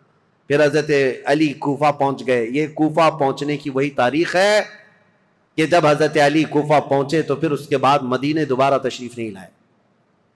یہاں سے حضرت علی کی خلافت کا باضابطہ جو دور، کوفہ جو دارالعاصمہ، دارالخلافہ بنا اسلام کا. حضرت علی جب وہاں آئے تو لوگوں کو آپ کی فوج میں شامل کیا گیا. حالات سنگین ہو رہے ہیں، طاقت کے بل بوتے، طاقت کے زور، اس کو ٹھنڈا کرنا چاہیے. اب اس میں محتاط صحابہ جو تھے ان کی بھی رائے میں بتاتا ہوں. حضرت عبداللہ بن عمر ہیں، حضرت عمر بن عاص ہیں، یہ لوگ شریک نہیں ہوئے. محمد بن مسلمہ ہیں، یہ لوگ شریک نہیں ہیں. احنف بن قیس، یہ بعد میں. ان لوگوں سے حضرت علی نے بلا کر کے کہا بھی تھا کہ تمہاری رائے کیا ہے. حضرت عمر بن عاص نے کہا کہ میں چل تو پڑوں گا آپ کے ساتھ، لیکن بس اتنی شرط ہے آپ مجھے وہ تلوار دیں جو تلوار یہ پہچانتی ہو کون سی گردن مسلمان کی کون سی کافر کی. مجھے وہ تلوار دیجیے، کیونکہ جنگ ہو رہی ہے، 2 جماعتیں جو دونوں طرف مسلمان ہیں، صحابہ ادھر بھی ہیں، صحابہ ادھر بھی ہیں. عمر بن عاص نے کہا میرے پاس ایسی تلوار نہیں جو پہچانتی ہو گردن کس کی ہے، اگر یہ مل گئی تو پھر شریک ہو جاؤں. اس کے بعد حضرت محمد بن مسلمہ کو بلا کر پوچھا کہ آپ کیوں نہیں؟ کہا میں نے رسول اللہ صلی اللہ تعالیٰ علیہ وسلم سے سنا تھا، میرے آقا نے فرمایا تھا محمد بن مسلمہ اس تلوار کو کبھی نیچے ہونے نہیں دینا، اعلاء کلمت الحق کے لیے استعمال کرنا، اور جس دن یہ نوبت آ جائے کہ یہ تلوار تجھے کسی مسلمان پر اٹھانی پڑے تو احد پہاڑ کے پاس جا کر کسی پتھر پر تیری تلوار توڑ دینا. محمد بن مسلمہ کہتے ہیں کل رات جا کر میں نے اپنی تلوار توڑ دی. آج نوبت یہاں پہنچ گئی ہے کہ ہمیں تلوار اٹھانی پڑ رہی ہے. میں تو تلوار توڑ چکا ہوں. حضرت عبداللہ بن عمر انہوں نے بھی یہی کہا کہ میں فرق نہیں کر پاؤں گا کہ کون حق پر ہے کون کس پر ہے, اسی لیے میں اس میں شریک نہیں ہوں. کچھ محتاط صحابہ ان میں نہیں آئے, لیکن حضرت علی جب سفر پر روانہ ہو, یاد رکھو مسلمانوں, ایمان کی حفاظت اسی میں ہے, دونوں جگہ کا بیلنس برقرار رکھو, ام المومنین کا بھی مولا کائنات کا بھی, دونوں رسول اللہ کی قرابت دار ہیں, رشتہ دار ہیں. حضرت عائشہ صدیقہ جب آئیں تو اب مشورے ہو رہے تھے, میٹنگیں ہو رہی تھی, ان کے خطبے اتنے پر اثر تھے کہ لوگ جمع ہوئے. جب وہ بصرہ میں گئی تو 12,000 لوگ جمع ہوئے. کہا کہ نہیں, حق پر ہیں, خون عثمان کا بدلہ لینا چاہیے. یہ حالات دیکھ کر کے ایک صحابی ایسے جن کا بہت بڑا رول ہے, حضرت قعقاع, یہ آئے, حضرت زبیر, حضرت طلحہ, حضرت عائشہ, ان کے پاس آئے. کہا اچھا یہ میٹنگ بعد میں ہوئی, اس سے پہلے ایک حادثہ ہو گیا تھا. کیا ہے؟ بصرہ میں جیسی حضرت عائشہ پہنچی تو بصرہ کے جو گورنر تھے وہاں پر, تو جو گورنر تھے وہ حضرت علی کی طرف سے تھے, عثمان بن حنیف. انہوں نے کیا کیا کہ راستہ روکنا ہے ان کا, یہ تو لڑنے کے لیے آئے, تو انہوں نے فوراً ہی جنگ شروع کر دی, جبکہ حضرت علی کے آنے کا انتظار کرنا تھا. تو عثمان بن حنیف نے لوگوں کو اتار دیا, اور جنگ جیسی خالی راستہ روکنے کے لیے شروع ہوئی تھی, اس میں 700 لوگ مارے گئے بصرہ کے. اب ظاہر سی بات ہے, جب بصرہ میں اتنا بڑا قتل ہو گیا تو جو 12,000 لوگ تھے ان میں سے 6,000 لوگ پھر گئے. کہا یہ تو اپنے ہی لوگوں کا قتل ہو رہا ہے, یہاں اپنے ہی لوگ مر رہے ہیں. تو 6,000 لوگ جب چھوڑ دیے تو حضرت عائشہ کے پاس رات میں حضرت قعقاع آئے. حضرت عائشہ تھی, حضرت زبیر, حضرت طلحہ, یہ تینوں بڑے لوگ بیٹھے تھے. حضرت قعقاع آئے اور کہا دیکھیں کیا حالات بدلتے ہوئے یہاں تک نہیں پہنچے, آپ لوگ تو نکلے تھے عثمان بن عفان کے قتل کا بدلہ لینے کے لیے, لیکن مسئلہ یہاں تک پہنچ گیا کہ جو گورنر بصرہ کے ہیں انہوں نے راستہ روکا, اور ان کے راستہ روکنے کی وجہ سے جو جنگ ہوئی اس میں 700 لوگ مارے گئے. اب ان 700 لوگوں کے مارے جانے کا بدلہ اب کس سے لیا جائے گا, ان کا قصاص کس سے لیا جائے گا؟ اب آپ کے ایک ایک فوجی سے وہ قصاص لینا پڑے گا, اتنے مر گئے. تو ڈائیورٹ ہو جائے گا مسئلہ, کہاں آپ کس کام کے لیے نکلے تھے اور کس کام میں آ گئے. کل کو اگر گورنر بصرہ کے عثمان بن حنیف کا قتل ہوتا ہے تو پھر یہ مطالبہ بدل جائے گا. اب آپ کے بارے میں بھی لوگ یہ کہیں گے تم تو نکلے تھے عثمان بن عفان کے قتل کا بدلہ لینے کے لیے, لیکن تم نے اپنے ہاتھوں سے بصرہ کے گورنر کا قتل کیا, اب ان کا قصاص ہم آپ سے لیں گے, بات تو برابر ہو جائے گی. حضرت قعقاع کی یہ باتیں اتنی اثر کر گئیں, حضرت عائشہ نے کہا قعقاع جو کہتے ہیں بالکل سچ ہے, ہمیں جنگ نہیں کرنی چاہیے, ہمیں جنگ نہیں کرنی چاہیے. حضرت زبیر, حضرت طلحہ کے پاس بھی وہ آئے, اسی طرح کی تقریر کی. تینوں نے کہا حضرت علی سے ہماری ذاتی کوئی دشمنی نہیں, صرف اسلام کے اس پلر کو کوئی ہلا نہ پائے اس لیے ہمارا یہ مطالبہ تھا, لیکن آپ کی بات صحیح ہے کہ اب یہ جنگ چھڑ جائے تو اپنوں کا قتل بہت زیادہ ہوگا. تو حضرت قعقاع سے ان تینوں نے کہا جو باتیں آپ نے ہم سے کی ہیں یہی باتیں علی بن ابی طالب سے بھی کرو, اگر وہ بھی راضی ہیں یہ مصالحت کے لیے تو جنگ کی ضرورت ہی نہیں. تو حضرت قعقاع سیدھے کوفہ گئے حضرت علی کے پاس, یہی ساری باتیں حضرت علی کے پاس انہوں نے رکھا, کہا ایسے حالات ہیں. حضرت علی نے گرین سگنل دے دیا اور کہا ہم بھی جنگ کے لیے نہیں آئے قعقاع, جو تم باتیں کر رہے ہو ہم بیٹھیں گے, زبیر اور طلحہ میرے بھائی ہیں, ہم مصالحت کے لیے جائیں گے. حضرت علی جب آئے بصرہ تو یہ دونوں جماعتیں, حضرت عائشہ کی جماعت ہے, حضرت علی بن ابی طالب کی. سنو توجہ سے, اب اصل مسئلہ شروع ہوتا ہے. رات کو میٹنگیں ہوئی مصالحت کے لیے, حضرت قعقاع کبھی ادھر گئے کبھی ادھر گئے, دونوں نے رات میں ایگریمنٹ بھی لکھ لیا.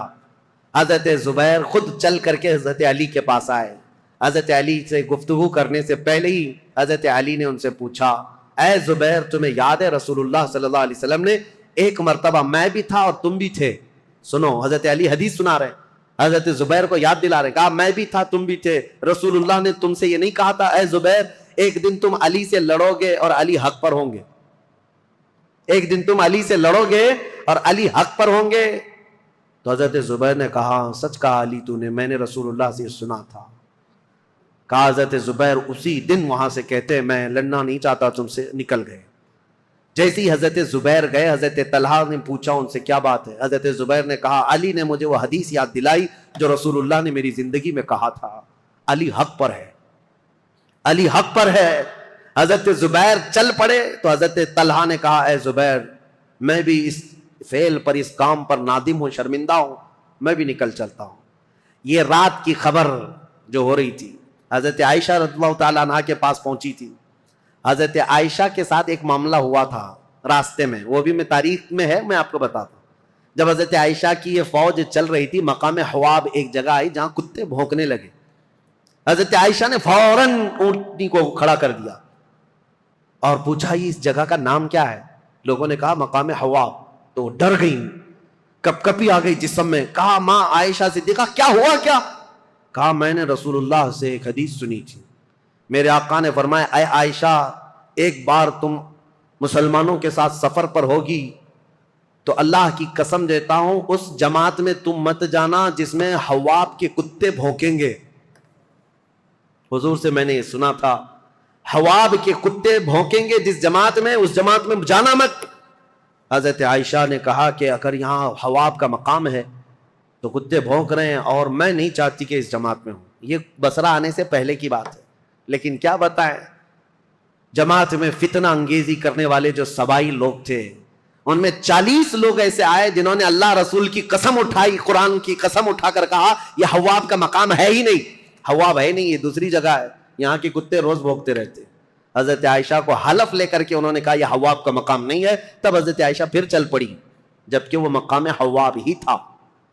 حضرت عائشہ جب بصرہ پہنچی تو اب حالات جو مصالحت کے ہو رہے تھے، رات کو ایگریمنٹ لکھ دیا گیا، لیکن جیسے ہی یہ سبائی 3 لوگوں کو پتا چلا دونوں جماعتوں میں صلح ہو رہی ہے تو دونوں جماعتوں میں صلح کی بات سن کر یہ سبائی لوگ جتنے جنگ میں شریک تھے سب کے سب بھڑک اٹھے اور کہا ہم یہاں تک صلح کرنے آئے ہیں، ہم تو ایک دوسرے کی گردن مارنے آئے ہیں، اگر یہ بڑے لوگ صلح کر رہے ہیں تو ہم تو نہیں صلح کریں گے۔ یہ فتنہ اٹھایا گیا اور صبح ہوتے ہی حضرت زبیر جا رہے تھے، اپنا سامان لے کر اس میدان سے نکل رہے تھے، ایک سبائی شخص آیا اور حضرت زبیر کو پیچھے سے نیزہ مار کر شہید کر دیا۔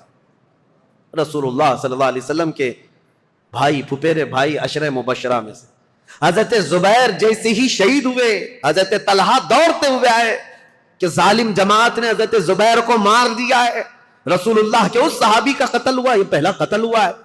جیسی حضرت طلحہ ان کی لاش کے پاس دوڑتے ہوئے آئے، ان سبائیوں نے حضرت طلحہ کی بھی گردن مار دی۔ 2 عشرہ مبشرہ میں سے صحابہ تھے، قتل ہو گئے۔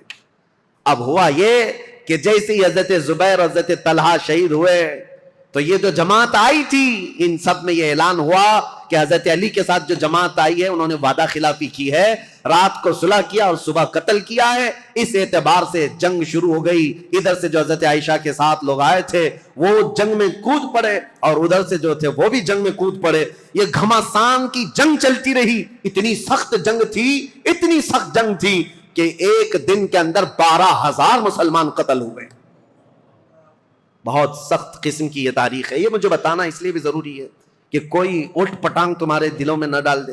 ہوا کیا تھا حقیقت یہ میں بتا رہا ہوں، لیکن حضرت عائشہ رضی اللہ تعالیٰ عنہا اب بات کرنا چاہ رہی ہیں حضرت علی سے، اور حضرت علی عائشہ سے بات کرنا چاہ رہے ہیں۔ بیچ میں راستہ ایسا جنگ کا گھمسان چھڑا ہوا ہے کہ نہ ایک دوسرے سے بات کرنے کا موقع مل رہا ہے، یہاں تک کہ حضرت عائشہ کا اونٹ جس پر وہ بیٹھی ہوئی تھی، اس کا نام ہی جنگ جمل ہے، جمل عربی میں اونٹ کو کہتے ہیں، نام ہی جنگ کا جمل رکھ دیا گیا کیونکہ اونٹ پر ایک جھوپڑی لگائی جاتی تھی کجاوا، اس میں حضرت عائشہ بیٹھی ہوئی تھی۔ اس اونٹ پر اتنے حملے کر دیے تھے، اتنے حملے کر دیے ادھر کی جماعت والوں نے کہ حضرت عائشہ کی حفاظت کے لیے جو ادھر موجود تھے وہ عزت قبیلے کے لوگ ان میں صرف اونٹ کی حفاظت کے لیے 700 لوگ قتل ہو گئے تھے۔ ایک گرتا تھا، دوسرا پکڑتا تھا، دوسرا گرتا تھا، تیسرا پکڑتا تھا، لیکن ان جان بازوں نے اونٹ کو گرنے نہیں دیا۔ حضرت علی رضی اللہ تعالیٰ عنہ نے پھر حکمت کے ساتھ فرمایا کہ یہ جنگ ختم ہوگی اس وقت جب یہ اونٹ بیٹھے گا، تو اپنی ایک معتمد جماعت کو جو اہل حق تھے ان کو بھیجا کہ جاؤ تم کسی نہ کسی طرح سے اونٹ کو نیچے پیروں کی طرف سے کچھ زخمی کر دو یا کسی طرح اونٹ بیٹھ جائے۔ وہ گئی ایک جماعت حضرت علی کی طرف سے، جنگ کے لیے نہیں، انہوں نے کسی نہ کسی طرح اونٹ کو بٹھا دیا۔ جیسے اونٹ بیٹھ گیا ام المومنین نیچے آئیں۔ اگر حضرت عائشہ صدیقہ کے ساتھ کچھ بھی ہو جاتا امت میں بہت بڑا فتنہ ہوتا۔ رسول اللہ کی زوجہ کے ساتھ اگر کسی نے ہاتھ بھی لگایا ہوتا اس وقت، بڑا مسئلہ ہوتا۔ حضرت علی کے لیے کتنا بڑا چیلنج تھا یہ، ان کی خلافت کے دور کا سب سے بڑا چیلنج ہے۔ ایک طرف ام المومنین کی عزت کو بچانا ہے، کیونکہ پورے مومنین کا وقار ہے، رسول اللہ کا گھر ہے، تو حضرت علی نے گرنے نہیں دیا۔ اور اس کے بعد حضرت علی رضی اللہ تعالیٰ عنہ نے پیغام بھیجا حضرت عائشہ کو کسی نہ کسی طرح سے اس کجاوے سے نکال کر لایا۔ جیسے ہی نکال کر کے لایا گیا، ام المومنین رو رہی تھی۔ حضرت علی کرم اللہ وجہہ الکریم وہاں گئے تو ان کی آنکھوں میں بے اختیار آنسو تھے، پھوٹ کر رو رہے تھے، کیونکہ جانتے تھے ایک ہی گھر کے ہیں۔ حضرت علی رضی اللہ تعالیٰ عنہ سے سب سے پہلے حضرت عائشہ کھڑی ہوئی، کہا اے علی بن ابی طالب، صرف ایک غلط فہمی کی وجہ سے یہاں تک معاملہ پہنچ گیا۔ حضرت علی نے کہا ماں عائشہ صدیقہ آپ سچ کہتی ہیں کہ غلط فہمی نے یہاں تک پہنچا دیا۔ دونوں کے وہی جملے تھے، دونوں کے وہی جملے تھے۔ حضرت عائشہ کہتی ہے میں ہرگز نہیں چاہتی تھی کہ خون مسلم بہہ جائے، کسی مسلمان کا قتل ہو جائے، لیکن اتنا بڑا معاملہ پیش آیا۔ دونوں یہ عظیم صحابہ، وہ زوجہ ہیں، یہ صحابی ہیں، داماد ہیں، رونے لگے، اس معاملے پر بہت گریہ وزاری کی۔ اس کے بعد مولا کائنات علی بن ابی طالب بیٹھے ہوئے تھے، ایک شخص آیا حضرت زبیر کے قتل کا پیغام لے کر آیا، کہا حضرت زبیر کو نیزہ مار کر شہید کیا گیا ہے۔ حضرت علی نے کہا سنو رسول اللہ صلی اللہ علیہ وسلم کی حدیث میں اس کو سنا دوں جس نے حضرت زبیر کو قتل کیا۔ میں گواہ ہوں، رسول اللہ نے اپنی زندگی میں فرمایا تھا اے علی دیکھنا ایک دن آئے گا میرے اس زبیر کو کچھ لوگ بے گناہ قتل کر دیں گے، اور علی تو اسے بشارت دے دینا کہ وہ شخص اپنی تلوار سمیت ہمیشہ کے لیے دوزخ میں جائے گا۔ حضرت علی نے کہا بشارت ہو تجھ کو ابن صفیہ کا قتل کرنے والے، کیونکہ حضرت زبیر کی ماں کا نام صفیہ تھا جو رسول اللہ کی پھوپھی، ان کے قتل کرنے والے کو حضرت علی نے جہنم کی بشارت دی۔ اور ادھر حضرت علی کی رضی اللہ تعالیٰ عنہ کی جماعت میں جو صحابہ تھے ان میں بھی بہت سارے قتل ہوئے۔ لیکن میرے عزیزو یہ غلط فہمی شیطان کی طرف سے ڈالی ہوئی سبائی فتنہ کتنا ڈینجر ہے آپ کو میں بتاؤں۔ اسی لیے کفار و مشرکین سے لڑنا آسان ہے، لیکن جماعت میں موجود غداروں سے اور منافقین سے لڑنا بہت بڑا چیلنج ہے، بہت بڑا چیلنج ہے۔ اسی لیے ہمیشہ سترک رہو، ہمیشہ محتاط رہو کہ تم اس دین پر قائم رہو جس پر اللہ اور اللہ کے رسول نے اپنے صحابہ کو چھوڑا ہے۔ اس کے علاوہ کوئی دوسرا راستہ امن والا ہے نہیں۔ یہ جنگ جمل ہے، اس کے بعد دونوں کے درمیان مصالحت ہو گئی، اور پھر حضرت علی رضی اللہ تعالیٰ عنہ کوفہ واپس چلے گئے، حضرت عائشہ صدیقہ رضی اللہ تعالیٰ عنہ واپس مکہ مکرمہ آئیں۔ یہاں تک کہ میں آپ کو بتاؤں حضرت عائشہ جب نکلی تھی تو حضور کی ساری بیویاں، حضور کی ساری ازواج حضرت عائشہ کے ساتھ جا رہی تھی، لیکن جب حضرت عائشہ بصرہ جانے لگی تو حضور کی ساری ازواج وہاں سے نکل پڑی، کوئی ساتھ نہ آئی۔ اب اس معاملے کو میں آپ کے سامنے رکھتا ہوں میرے عزیزو، اے سنیو، پہلی بات تو یہ ہے ہم میں سے کوئی اس لائق نہیں کہ ان دو جماعتوں میں کسی ایک کو کے لیے فیصلہ کر سکے۔ کیا آپ میں سے کسی کی اہلیت ہے؟ کوئی اس لائق ہے کہ کبھی حضرت علی کے بارے میں فیصلہ دے یا حضرت عائشہ کے بارے میں فیصلہ دے؟ جب تمہیں پتا ہے میری حیثیت ہے نہیں، ارے ماں باپ لڑ جائیں تو بچے کی یہ حیثیت نہیں ہوتی کہ وہ ماں باپ میں فیصلہ کرے، وہ تو امت کے ان کبار لوگوں کی بات ہے جو رسول اللہ کی شرف صحابیت حاصل کیے ہوئے ہیں۔ پہلی بات اپنی زبان کو لگام دینا، یہ ہوا تھا تو یہاں ایسا نہیں ہونا تھا، وہاں ایسا نہیں ہونا تھا، یہ کوئی گھر کا حادثہ نہیں ہے، کسی گلی محلے کا حادثہ نہیں ہے، یہ دو جماعتیں صحابہ کی، دونوں جماعتیں جن کے متعلق قرآن کی آیتیں ہیں رضی اللہ عنہم ورضوا عنہ، اللہ ان سے راضی ہوا اور وہ اللہ سے راضی ہیں۔ وَكُلًّا وَعَدَ اللَّهُ الْحُسْنَى 27ویں پارے کی آیت ہے، اللہ نے فرمایا ان سب سے اللہ نے جنت کا وعدہ فرمایا، جنت کا وعدہ فرمایا۔ غلط فہمی سے ہونے والی یہ جنگ اگرچہ کئی مسلمانوں کا قتل ہوا، لیکن اس پر اللہ کریم کی بارگاہ میں فیصلہ ہوگا، اور رب العالمین احکم الحاکمین یوم قیامت یہ فیصلہ فرمائے گا۔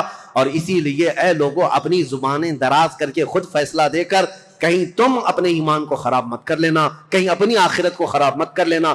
اب آئندہ سے میں آپ کو بتاؤں جنگ جمل اور اسی طرح کی حضرت امیر معاویہ کے ساتھ ایک جنگ ہو گئی، جنگ صفین، اس کو تذکرے کی ضرورت نہیں، لیکن حقیقت میں وہاں پر بھی یہی غلط فہمی ہوئی تھی۔ حضرت امیر معاویہ چونکہ اعلان کر چکے تھے خون عثمان کا بدلہ لینا ہے، وہ بھی ملک شام سے آئے اور ایک جگہ پر حضرت علی رضی اللہ تعالیٰ عنہ کی فوج اور ان سے ٹکراؤ ہوا، اس میں بھی جنگ ہوئی، لیکن دو صحابہ کو حکم بنایا گیا، ایک حضرت عمر بن عاص اور ایک حضرت ابو موسیٰ اشعری۔ حضرت ابو موسیٰ اشعری حضرت علی کی طرف سے تھے, حضرت عمرو بن عاص امیر معاویہ کی طرف سے تھے. سارے دونوں جماعتوں نے ان دونوں کو حکم بنایا اور کہا یہ جو فیصلہ کریں گے اس پر دونوں جماعتیں راضی ہوں گی. حضرت عمرو بن عاص اور حضرت ابو موسیٰ اشعری نے دونوں نے آپس میں بات چیت کر کے ایک صلح نامہ بنایا, ایگریمنٹ بنایا, کیا کیا ہوگا آگے, کس کس طرح سے معاملات طے کیے جائیں گے. اس پر دونوں جانبین کی دستخط ہوئی. حضرت امیر معاویہ بھی ملک شام چلے گئے, حضرت علی بھی کوفہ آ گئے. جنگ نہیں ہوئی, یہ جنگ صفین, اس میں صلح ہوئی ہے, لیکن سبائی فتنہ یہاں پر بھی کام کر گیا. انہوں نے ایک نئی جماعت کھڑی کر دی, خارجیوں کی جماعت. انہوں نے یہ کہا علی نے بھی کفر کیا ہے, امیر معاویہ نے بھی کفر کیا ہے. دونوں کے بارے میں کہا, کیوں؟ کہا دونوں نے حکم بنایا, اپنا فیصل بنایا, اور حکم صرف اللہ ہے, حکم صرف اللہ ہے. لا حکم الا للہ آیت پڑھتے تھے اور کہتے تھے قرآن میں تو ہے اللہ ہی حکم ہے, اللہ کے علاوہ کوئی حکم نہیں. حضرت علی نے اس کے متعلق یہ فرمایا تھا کلمۃ حق ارید بها الباطل, کلمہ تو حق ہے جو کہہ رہے ہیں, لیکن اس سے معنی باطل مراد لے رہے ہیں. جیسے آج بھی بہت ساری جماعتیں ہیں آیتوں کو کس پر فٹ کر دیتے ہیں. مشرکین پر اتری ہوئی, مشرکین کے لیے اتری ہوئی آیتیں وہ مومنین پر فٹ کر دیتے ہیں. خارجی ایک جماعت تیار ہوئی جو حضرت امیر معاویہ کی بھی دشمن, حضرت علی کی بھی دشمن. ان لوگوں نے یہ فتنہ اٹھایا کہ یہ دونوں جماعتیں کافر ہو گئی, ہم اپنی جماعت لے کر الگ ہوتے. اور یہ جماعت ایک پھر نئی بنی, شیعہ حضرات کے بعد ایک خارجی جماعت. اور یہ جب کافر خود ہو گئے, ظاہر سی بات ہے رسول اللہ کے دو صحابہ کو کافر کہنا خود کافر ہونا ہے. یہ جماعت نکلی, حضرت علی نے ان سے بھی مقابلہ کیا مقام نہروان میں. اور جتنے خارجی تھے یہ اتنے سخت ہو گئے تھے کہ جو بھی مسلمان گزرتا تھا اس کا پورا مال لوٹتے تھے اور اس کو جلا دیتے تھے. حضرت علی کی دشمنی میں مسلمانوں کے دشمن ہو گئے. تو پھر حضرت علی نے ان کے ساتھ مقابلہ کیا اور وہ جتنے خارجی ہوئے تھے ان کو قتل کیا. چند خارجی بچ کر کے وہاں سے نکل کر بھاگے اور انہوں نے اپنی الگ الگ جماعتیں بنائی. اب شدت بدلہ لینے کی شدت انتقام اتنا گھر کر گیا خارجیوں میں کہ 3 خارجی لوگ ایسے ہوئے, میٹنگ کیا اور انہوں نے کہا دیکھو یہ روز روز کی جنگوں سے پریشان ہیں, یہ 3 بڑے لوگ جو ہیں علی بن ابی طالب, عمرو بن عاص, امیر معاویہ, ان تینوں کو قتل کر دیتے معاملہ ہی ختم ہو جائے گا. نعوذ باللہ. یہ 3 کاموں کے لیے عبد الرحمن بن ملجم, عمرو بن بکیر اور ایک شخص اور تھا برکہ بن عماد یا کچھ اس کا نام برکہ تھا. یہ 3 خارجی لوگ تھے, میٹنگ کیا, کہا ہم تینوں ایک ہی دن کا انتخاب کرتے ہیں, ایک ہی دن تینوں کو ماریں گے. 3 بڑے صحابہ کو, حضرت علی کو, حضرت عمرو بن عاص کو, حضرت امیر معاویہ کو. ان تینوں نے, حتیٰ کہ یہ جو عبد الرحمن بن ملجم ہے اس نے شادی کی, یہ عاشق تھا ایک عورت کا, اور اس نے شادی میں اپنی عورت کے مہر میں یہ رکھا تھا کہ 12,000 دینار مہر میں دوں گا اور علی بن ابی طالب کی گردن مہر میں دوں گا. قتل مہر میں رکھا تھا. اس قدر دشمنی کوٹ کوٹ کر بھری ہوئی تھی. اور ان تینوں نے ایک تاریخ متعین کی, رمضان المبارکہ کی. 17 رمضان کو تینوں اپنے اپنے علاقوں میں گئے. حضرت علی کوفہ میں تھے, حضرت عمرو بن عاص یہ مدینے میں یا دوسرے علاقے میں تھے, حضرت امیر معاویہ ملک شام میں تھے. تینوں پھیل گئے اپنے اپنے ان منصوبوں کو لے کر.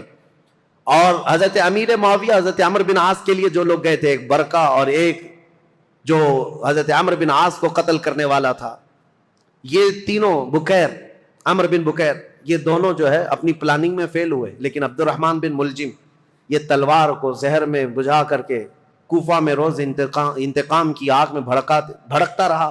اور حضرت علی رضی اللہ تعالیٰ عنہ ایک رات سوئے ہیں اور خواب میں رسول اللہ صلی اللہ علیہ وسلم کو دیکھا, جیسے حضرت عثمان اپنی شہادت کے دن ایک دن پہلے دیکھے. حضرت علی رضی اللہ تعالیٰ عنہ نے خواب میں رسول اللہ سے عرض کیا, یا رسول اللہ میری امت نے مجھے ٹھیس پہنچائی, آپ کی امت کے کچھ لوگوں نے مجھے ٹھیس پہنچائی. رسول کریم صلی اللہ تعالیٰ علیہ وسلم نے فرمایا, اے علی تم کل کھڑے ہو جانا, ان قریب وہ پوری قوم ہلاک ہوگی جس نے تجھے ٹھیس پہنچائی. رسول کریم صلی اللہ تعالیٰ علیہ وسلم نے فرمایا, اور ان کی زندگی میں ہی یہ حضور نے فرمایا تھا, علی جو جماعت تم سے نفرت کرے گی وہ جہنم میں جائے گی. حضور نے تو منافق کی علامت بھی بتائے, جس کو علی سے بغض ہوگا وہ مومن نہیں منافق ہوگا, زندگی میں فرمایا تھا. تو حضرت علی نے خواب دیکھا, صبح حضرت حسن کو اٹھایا بستر سے, امام حسین کو اٹھایا, کوفہ میں تھے, کہا کہ چلو فجر کی نماز کے لیے جا رہے تھے. اور حضرت علی کی عادت تھی فجر کی نماز کے لیے لوگوں کو جگاتے تھے, ہر گھر سے آواز دیتے تھے زور سے. حضرت حسن اور حضرت حسین کو اٹھایا اور کہا میں نے خواب میں رسول اللہ کو دیکھا ہے, اور رسول پاک صلی اللہ تعالیٰ علیہ وسلم نے مجھ سے یہ فرمایا, وعدہ فرمایا. اور اس کے بعد یہ کہتے ہوئے حضرت علی محراب کی طرف بڑھ رہے تھے سارے لوگوں کو، یہ عبد الرحمن بن ملجم نے حضرت علی کرم اللہ وجہہ الکریم کے چہرے پر وار کیا، اور وہ تلوار سے حضرت علی رضی اللہ تعالیٰ عنہ کے انجانے میں چہرے سے ایسا گھاؤ بیٹھا کہ ایک ایک بعد دیگرے کئی حملے کیے نماز پر جانے والے کے لیے، اور اسی وقت حضرت علی رضی اللہ تعالیٰ عنہ کے جسم میں زہر بھی سرایت کر گیا، چہرے سے لے کر حضرت علی رضی اللہ تعالیٰ عنہ کے کندھے تک زخم آیا تھا۔ آپ زمین پر آ گئے تو آپ کو سارے لوگوں نے اٹھایا، یہ فجر کا وقت تھا، 17 رمضان المبارک کی تاریخ تھی، مولا کائنات علی مرتضیٰ رضی اللہ تعالیٰ عنہ کو گھر لایا گیا تو آپ جام شہادت نوش فرما گئے۔ اس حیدر کرار فاتح خیبر کی شہادت ہو گئی 17 رمضان کو۔ مارنے والا قاتل عبد الرحمن بن ملجم، اس کو پکڑ کر کے لوگوں نے ٹکڑے کر دیے تھے اور اس کے ٹکڑے جلا دیے گئے تھے، خارجی تھا۔ لیکن میرے عزیزوں، مولا کرم اللہ وجہ الکریم علی بن ابی طالب کے قتل کے ساتھ ہی اسلام کا تاریخ کا ایک دروازہ بند ہو گیا۔ یہ ایک ایسا دور تھا جہاں پر خلافت راشدہ ختم ہو گئی۔ خلفائے راشدین جو 4 ہیں، اور بعض نے حضرت حسن بن ابی طالب کو بھی خلفائے راشدین میں شمار کیا۔ اب میں یہاں تاریخ کو روک دیتا ہوں اور عرض کرتا ہوں، میرے آقا نے فرمایا تھا کہ میرے بعد 30 سال خلافت ہوگی، الخلافت بعدی 30 ثم الملوک، 30 سال میرے بعد خلافت ہوگی اور اس کے بعد بادشاہت آ جائے گی۔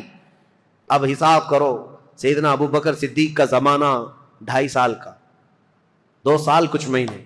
حضرت عمر فاروق رضی اللہ تعالیٰ عنہ کا زمانہ 10 سال، کتنے ہوئے؟ 12.5 سال۔ حضرت عثمان بن عفان رضی اللہ تعالیٰ عنہ کا زمانہ 12 سال، کتنے ہوئے؟ 24 سال۔ حضرت علی بن ابی طالب رضی اللہ تعالیٰ عنہ کی خلافت کا کل زمانہ 5 سال کچھ مہینے تھا، کتنے ہوئے؟ 29 سال۔ 6 مہینے بچے تھے جس میں حضرت امام حسن خلیفہ ہوئے تھے۔ اسی لیے بہت سارے مفسرین محدثین یہ کہتے ہیں وہ بھی خلفائے راشدین میں شامل ہیں۔ 6 مہینے کے بعد انہوں نے خلافت امیر معاویہ کو دے دی تھی، لیکن خلافت کا دروازہ یہاں پر جو راشدہ ہے، خلافت راشدہ بند ہو گیا، خلفائے راشدین کا وہ سنہرا دور ختم ہو گیا۔ عزیزان گرامی، اسلام کی تاریخ کی وہ سچائیاں ہیں جو ہر جوان کو سننا چاہیے۔ 17 رمضان کو کوفہ والے کہتے ہیں بدلیاں ایسی چھا گئی تھیں، لگتا تھا کہ لوگ تو لوگ ہیں، آسمان بھی رو پڑا ہے علی بن ابی طالب کی شہادت میں۔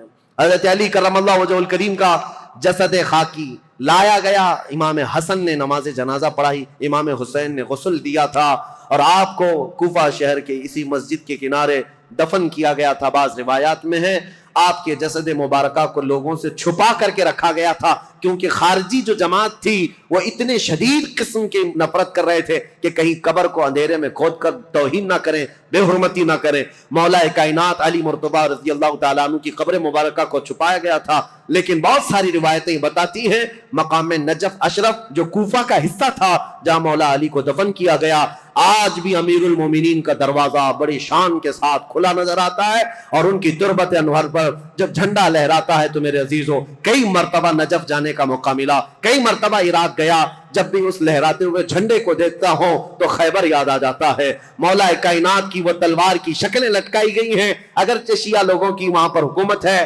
لیکن حیدر کرار کے دربار میں جاتے ہیں تو دل ہچکونے لینے لگتا ہے اور بدن میں کپکپی آتی ہے۔ اس دربار میں آئے ہیں جس نے خیبر کے پھاٹک کو ایک ہاتھ سے اکھاڑ کر پھینکا تھا، جس نے اسلام کی تاریخ میں ایک نیا دروازہ کھولا تھا، جس کو رسول اللہ نے اپنی وفات کے وقت تک پسند کیا تھا۔ آپ کو پتا ہے پیدا ہوئے علی، حضرت علی جس دن پیدا ہوئے رسول اللہ نے اپنا لعاب پاک ان کو چٹایا تھا۔ روایات یہ ہیں حضرت علی نے آنکھیں کھولی نہیں تھی، سب سے پہلے آنکھیں کھولی تو دیکھا تو چہرے رسول کو دیکھا تھا۔ رسول کریم صلی اللہ تعالیٰ علیہ وسلم کے گھر میں پرورش پائے، اپنے باپ کے گھر میں نہیں، رسول اللہ کے گھر میں۔ جب رسول اللہ نے اسلام کی دعوت دی، سب سے پہلے اسلام لانے والے علی بن ابی طالب تھے۔ جنگوں میں ہر جگہ شریک، بدر میں بڑھ کر مقابلہ کرنے والے، احد میں حضرت علی کے جسم پر 18 زخم ایسے تھے جن ہر زخم سے خون رستا تھا۔ صحابہ کہتے ہیں ہم کہتے تھے علی کو کہ زخموں کی پٹی کر لو، لیکن وہ دوڑے جاتے تھے کہ میں رسول اللہ کو دیکھ لوں۔ میدان جنگ میں اس طرح ثابت قدم رہنے والے۔ ایک مرتبہ لوگوں نے کہا حضرت علی ان کے پنڈلی میں ایک تیر ایسا چبھ گیا تھا کہ نکالتے تو گوشت نکل آ جاتا تھا، آپ نکالنے نہیں دے رہے تھے۔ لوگوں نے کہا علی بن ابی طالب طالب کی اس پنڈلی سے تیر اس وقت نکالو جب یہ نماز پڑھنے کے لیے چلے جائیں، اس لیے کہ نماز میں ایسے محو ہو جاتے تھے، دنیا و ما فیہا سے بے خبر، دنیا میں ہو کیا رہا ہے، کیونکہ وہ اپنے خالق کائنات کے رب کے حضور سجدہ کرتے۔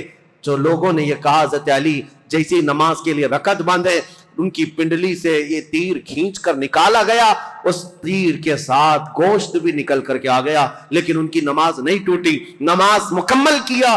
سلام پھیرنے کے بعد لوگوں سے پوچھا کس نے میری پنڈلی سے تیر نکالا اور کس وقت نکالا، مجھے تو خبر ہی نہ ہوئی۔ وہ حیدر کرار کی نماز تھی، رسول اللہ کے ساتھ ہر گھڑی رہنے والے حضور صلی اللہ تعالی علیہ وسلم نے اپنی عزیز لخت جگر فاطمہ الزہرا کے لیے کسی کو منتخب کیا تھا، وہ علی بن ابی طالب کو منتخب کیا تھا۔ اور یہ بات بھی بتا دوں، رسول اللہ نے اپنے جانے کے وقت جن لوگوں کا نام فرمایا تھا کہ میں ان لوگوں سے راضی ہوں، وہ کون لوگ تھے جن کے ناموں میں حضرت علی کا نام تھا؟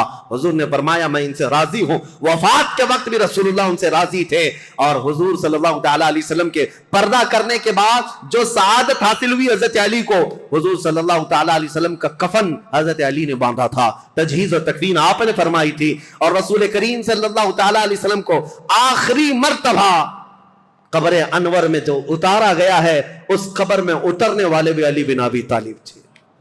یہ فضائل، یہ کمالات بے شمار ہیں۔ مولا علی کرم اللہ وجہہ الکریم ان سارے فضائل و کمالات کو لے کر 17 رمضان المبارکہ کو یہ سورج غروب ہو گیا اور دنیا میں اندھیرا چھا گیا، فتنوں کا ایک نیا دور کھلا، اور پھر ایسے فتنے کہ آج تک تھم نہ سکے اور قیامت تک رک نہ سکیں گے۔ مولا علی شیر خدا، ان کی تربت پر کروڑوں سلام، ان کی تربت انور پر لاکھوں انوار و تجلیات رب کی اترے۔ عزیزان گرامی وقار، بات صرف اتنی کہوں گا، یہ چاروں خلفائے راشدین ہر ایک کا اپنے دور میں ایک ایک کمال ہے، اور ایسا کمال ہے کہ یہ چاروں خلفائے راشدین کی تاریخ اگر میں ایک جملے میں عرض کروں تو بات صرف اتنی ہے: اسلام تیری نبض نہ ڈوبے گی حشر تک، اسلام تیری نبض نہ ڈوبے گی حشر تک، تیری رگوں میں رواں خون ہے چار یار کا،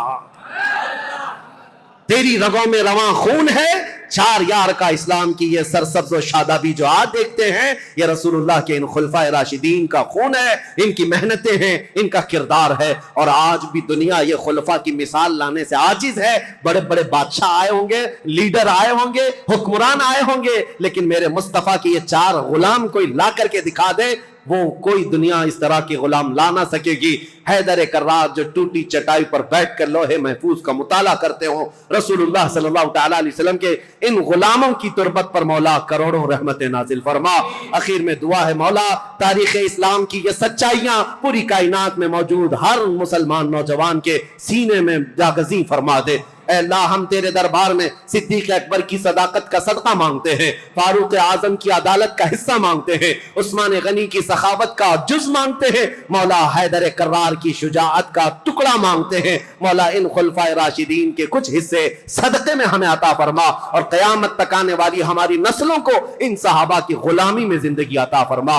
رسول اللہ صلی اللہ علیہ وسلم کے قدموں میں زندگی عطا کر اور ان کے جلوں میں موت عطا فرما۔ مولا جب قیامت کے دن اٹھائے تو بدکاروں کے ساتھ نہ ہو، مولا ہمارا حشر رسول اللہ کے ان صحابہ کے ساتھ عطا فرما۔ وآخر دعوانا الحمدللہ۔